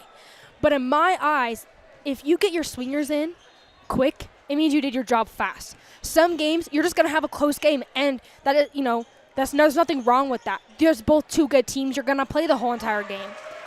But, in a situation like this, if you can give yourself that motivation, okay, let's keep this up, and see if we can put our swingers in. I think that's a good way to kind of keep yourself with the mentality of, like, this isn't over. We still have a goal in mind, even just beyond winning. Exactly. And, I mean, 3 for 3 matching point-wise. So, as you said, honestly, I have no words. That was a beautiful shot from McCray. I can't even complain.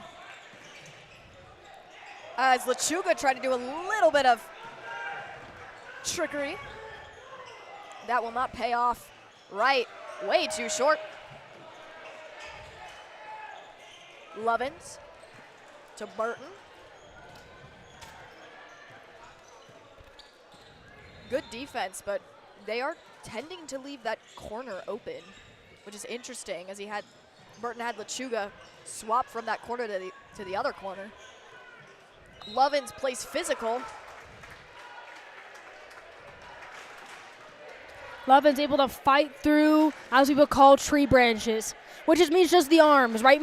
I talked about hedging earlier, and as an offense player, you have to read, is that hedge more of just a trying to get you to back down, or are they actually going to commit to the help?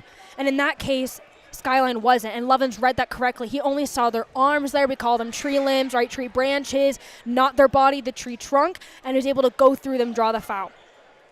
So smart analysis then by Lovins to realize, hey, I can just go for it.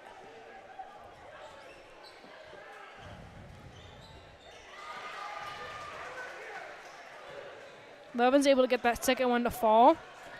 As Hernandez going head-to-head against Clapp. As Hernandez will just try and take it up himself.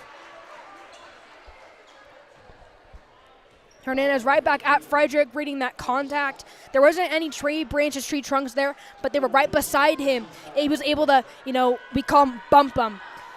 Bump your defender, get the position, and go up. As Martin, he'll snag the rebound, and we talked about how this game is definitely far from being over. Yes, I mean, you're still looking at above a 10-point difference, right? And that just extends your lead. But you also only have a limited amount of breathing room right now. If they keep throwing things up like that, as now it's very quickly, it's 56-41. So yes, you have a difference of 15 points. But those 15 can change very quickly depending on, if you're going to keep fighting or if you're just going to relax. Couldn't agree more.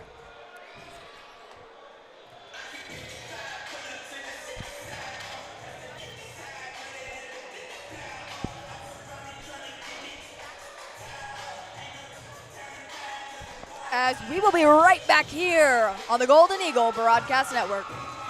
What is one attribute that Jackson carried with him that gave you an encouraging spirit throughout the semester? I feel like his humor was one of the, made the class fun and more interesting. If you could express one heartfelt message to Jackson, what would it be and why? Just keep being you. I don't know, you're really funny and kind sometimes, but I don't know. Just don't bully me as much.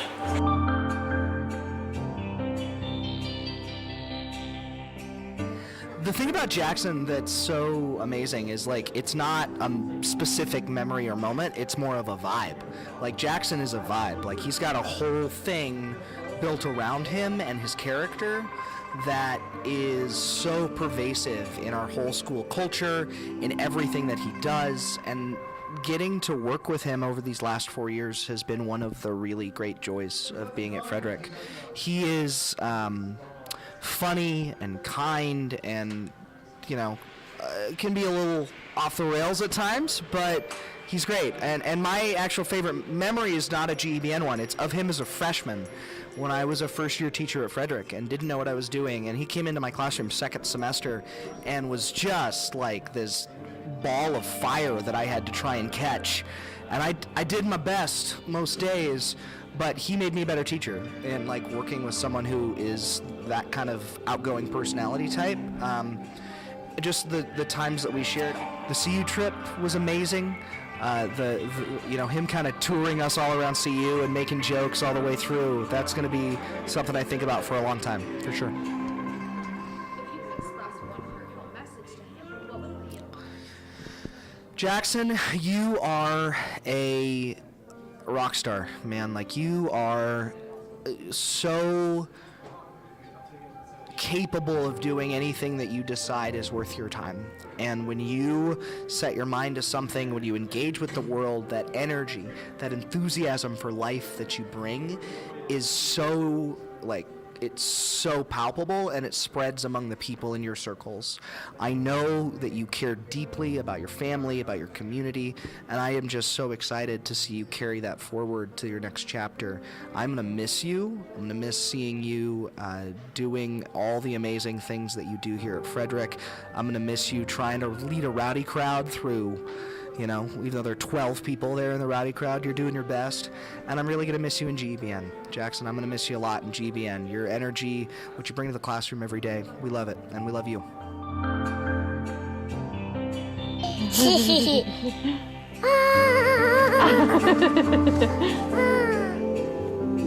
Jackson.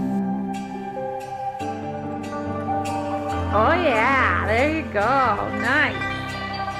Woohoo!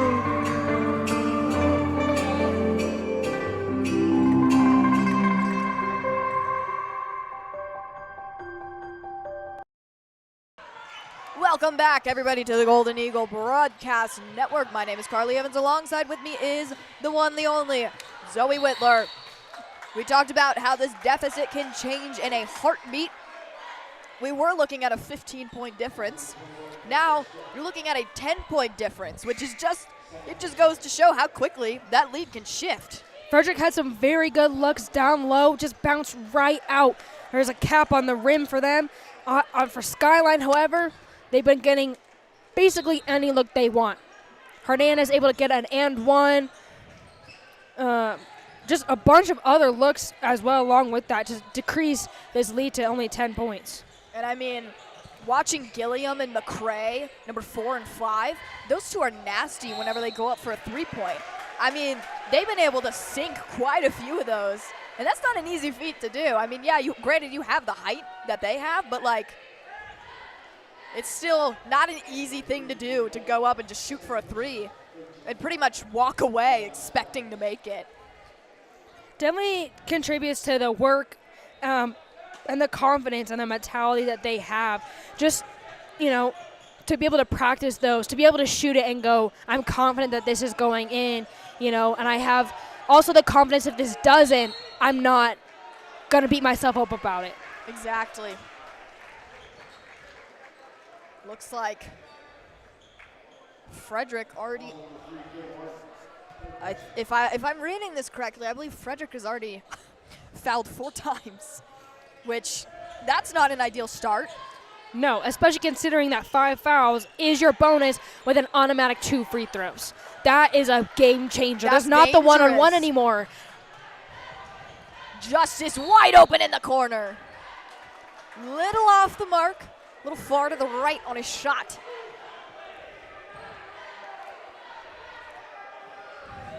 Justice able to, as you said earlier, it's not necessarily a flop, it's just playing the game and playing it well and knowing when you need to make the physical contact maybe look like a little bit more, right? I mean, he went to the ground again, but I mean, he's good at it. As you were saying, he's good at it, so it's not like Frederick can really complain.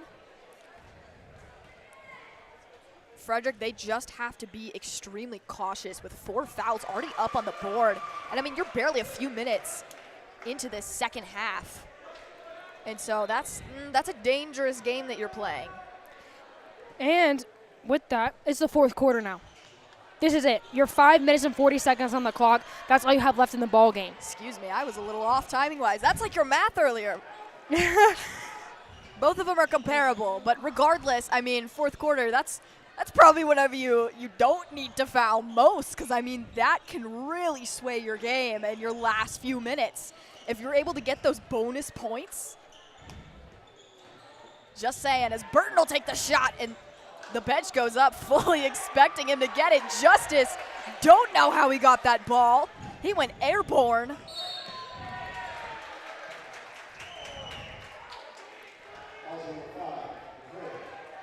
As that was McCray with the foul. Lechuga gonna start us off again.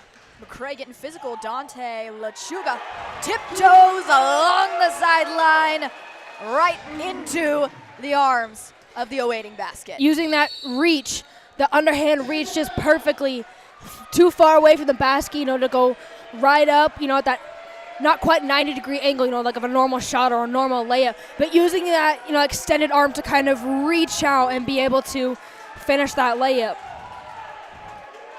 Skyline now with a technical. Didn't exactly see what happened. But that will put Lechuga at the line. I didn't quite see what happened either, but clearly Frederick was happy about it. It looks like something with the coaches because the funny thing both is, of them immediately sat back down and are frustrated, and so. See, the funny thing is I wonder if it was what I was talking about earlier, perhaps. That, or we also noticed, that assistant coach was getting, very upset. And there's no problem, getting upset with your players, for doing something wrong that you've worked on in practice over and over and over again, or, not listening to a coach of yours, or whatever it may be, right? That's it different than, just screaming at the refs. And I can't tell, from here exactly what he said all those times. But we did notice that he was getting very upset, very angry, standing up, from here, a little animated, and so that might have played into it as well. Completely agree, but the irony that it would be if we called it earlier. As Hernandez now. They're going to bring it in. As Gilliam it bounces right off of his own toe. He was not happy about that. Hernandez. Trying again. McCray. Frederick playing excellent defense. Justice tried to just take it.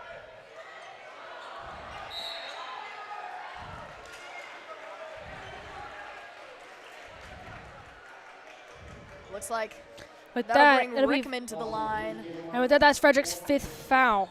Oh, see, that is dangerous right there. And with that, his 4th personal. Both not great spots for Frederick. Martin brings a lot of aggressiveness on offense, and he's able to pull down a lot of rebounds on defense, getting up in the air, making contact, pulling them down, and then being in control to either take the ball up himself or find a teammate who is open to bring it up. Exactly. As it's now 61-47. Your Golden Eagles still sort of riding that fine line of above 10 points and then sometimes below 10 points. So that's really something that they have to keep in mind. Martin able to make up for his previous endeavor. As now that'll make it 63-47 with about under 4 minutes to go.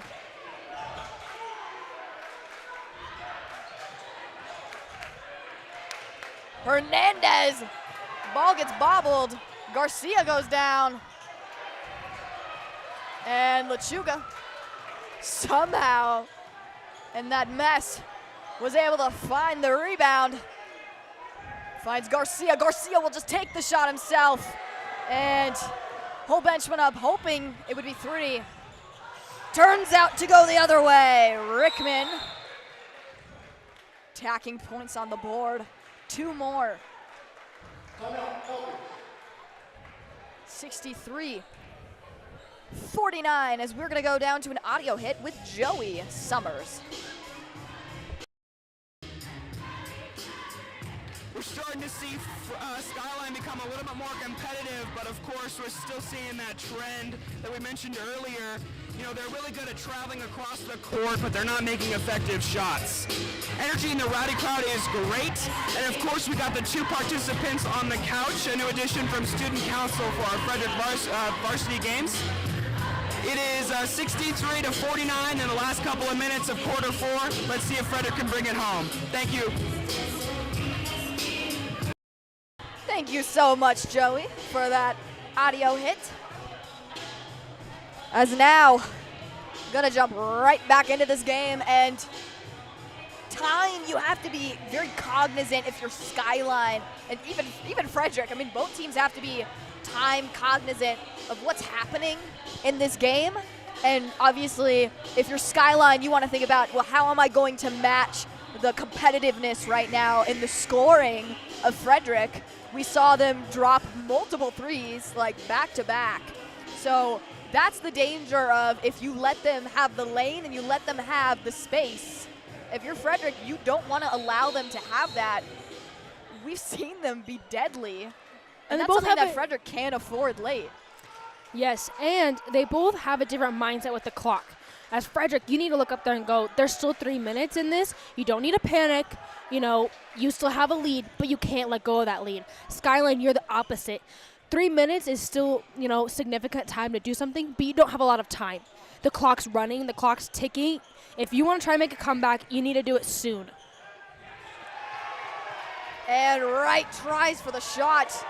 Wright tries to swat it away. Garcia just doing it himself. That was nasty. And he gets it anyway. Marcus Garcia sidesteps, I think 3 or 4 of their defenders. If you're Skyline, that's a cue to sit down. That was nasty. It's definitely an energy changer.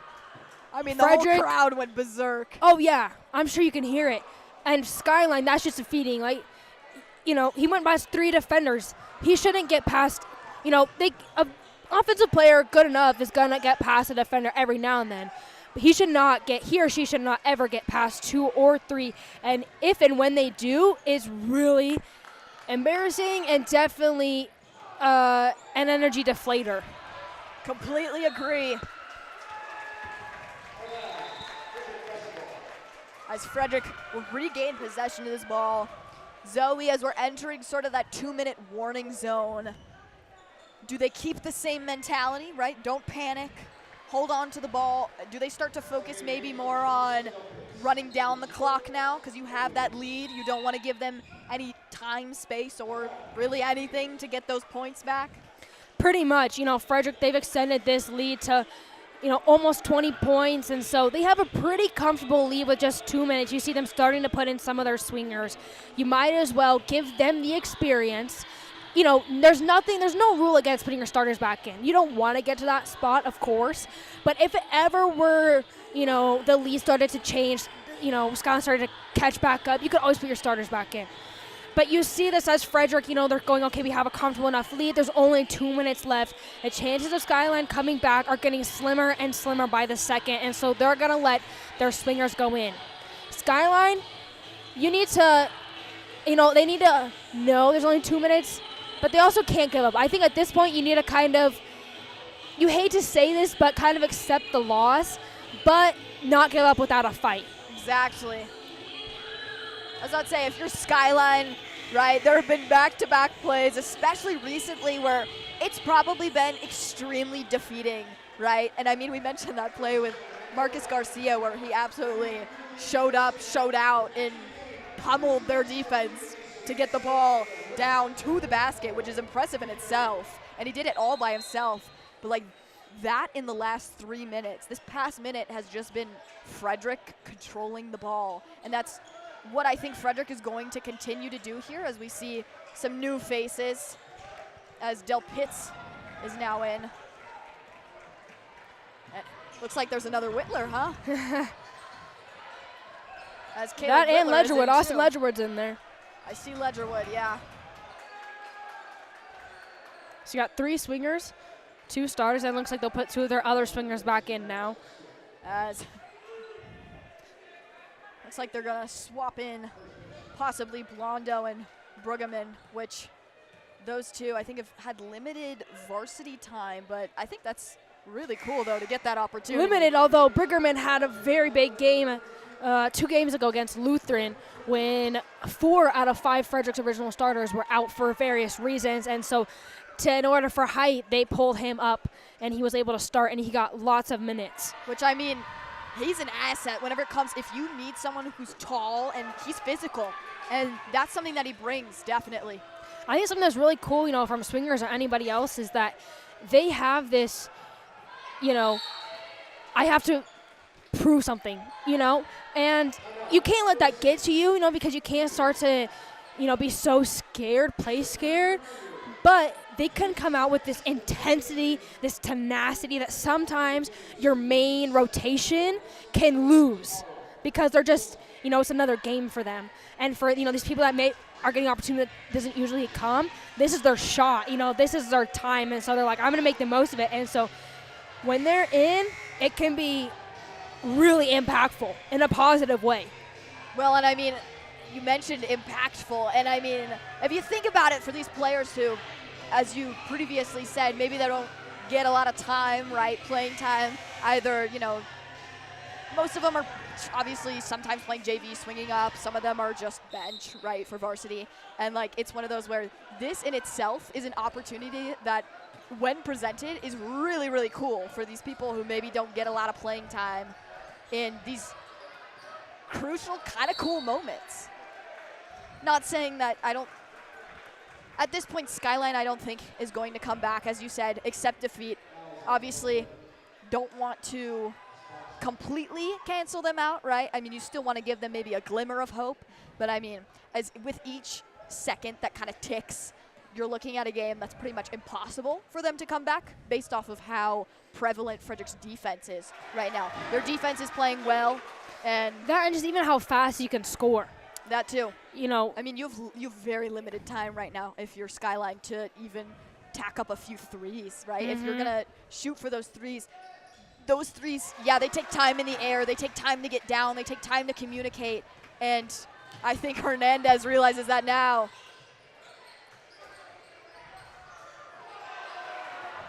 As looks like Skyline has some new faces too. And Del Pitts bringing the pain in football and basketball. As it's now 69-49, your Golden Eagles on top. I think they've been on top pretty much this whole game. There's a little bit of swinging back and forth in the beginning, but I mean, really, they have controlled this game. And we talked about those moments where maybe it was a little scary, right? It got a little close. They looked a little antsy, but I think they never lost that mentality of like being cordial with one another, right? They didn't really have a lot of mess ups whenever it came to communication wise or anything of the sorts. And I think that has really helped them play a pretty clean game for the most part, right? Some of those fouls, you know, you got to kind of rein those in. But I mean, just based off of what I've seen, they've definitely played well this game, and I think they deserve the win. Yeah, there haven't been that many slumps at all. There's times, as you mentioned, that it was closer, but, you know, Frederick, for the most part, has played pretty consistent this whole entire game. Exactly. 19-point difference, 50 seconds ticking. Whitler with the ball. As Ledgerwood went up, and that gets batted midway. A little bit of a swat. Got it underneath. Whitler weaving and bobbing his way down the court. Communication finds Ledgerwood in the corner. Ledgerwood gonna take it. 16 seconds. Put the game away.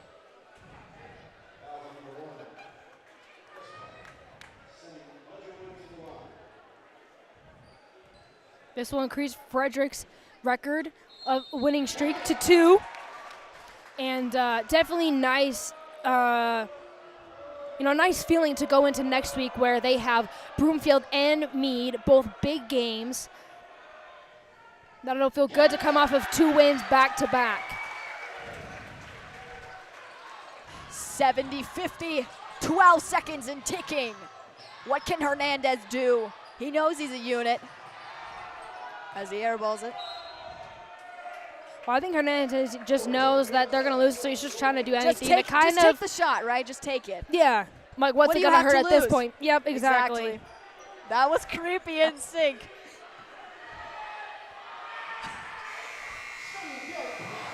As almost hit the cheerleaders, but Frederick boys basketball moving to 7-4 as they, I would say, a pretty dominant performance from Frederick. There really wasn't a time where I was super worried that maybe they'd be down by 20 and have to come back. It was always, it's close, but Frederick has that edge that I felt like Skyline was just lacking, which was that communication, that ball control and management. And I think that's really the crucial sort of element that Frederick had that Skyline was lacking this game. And that really made Frederick pop and stand out. As here in a minute, actually right now, we're gonna go down to an interview with Dante LeChuga on the sideline with Joey Summers. Joey, take it away.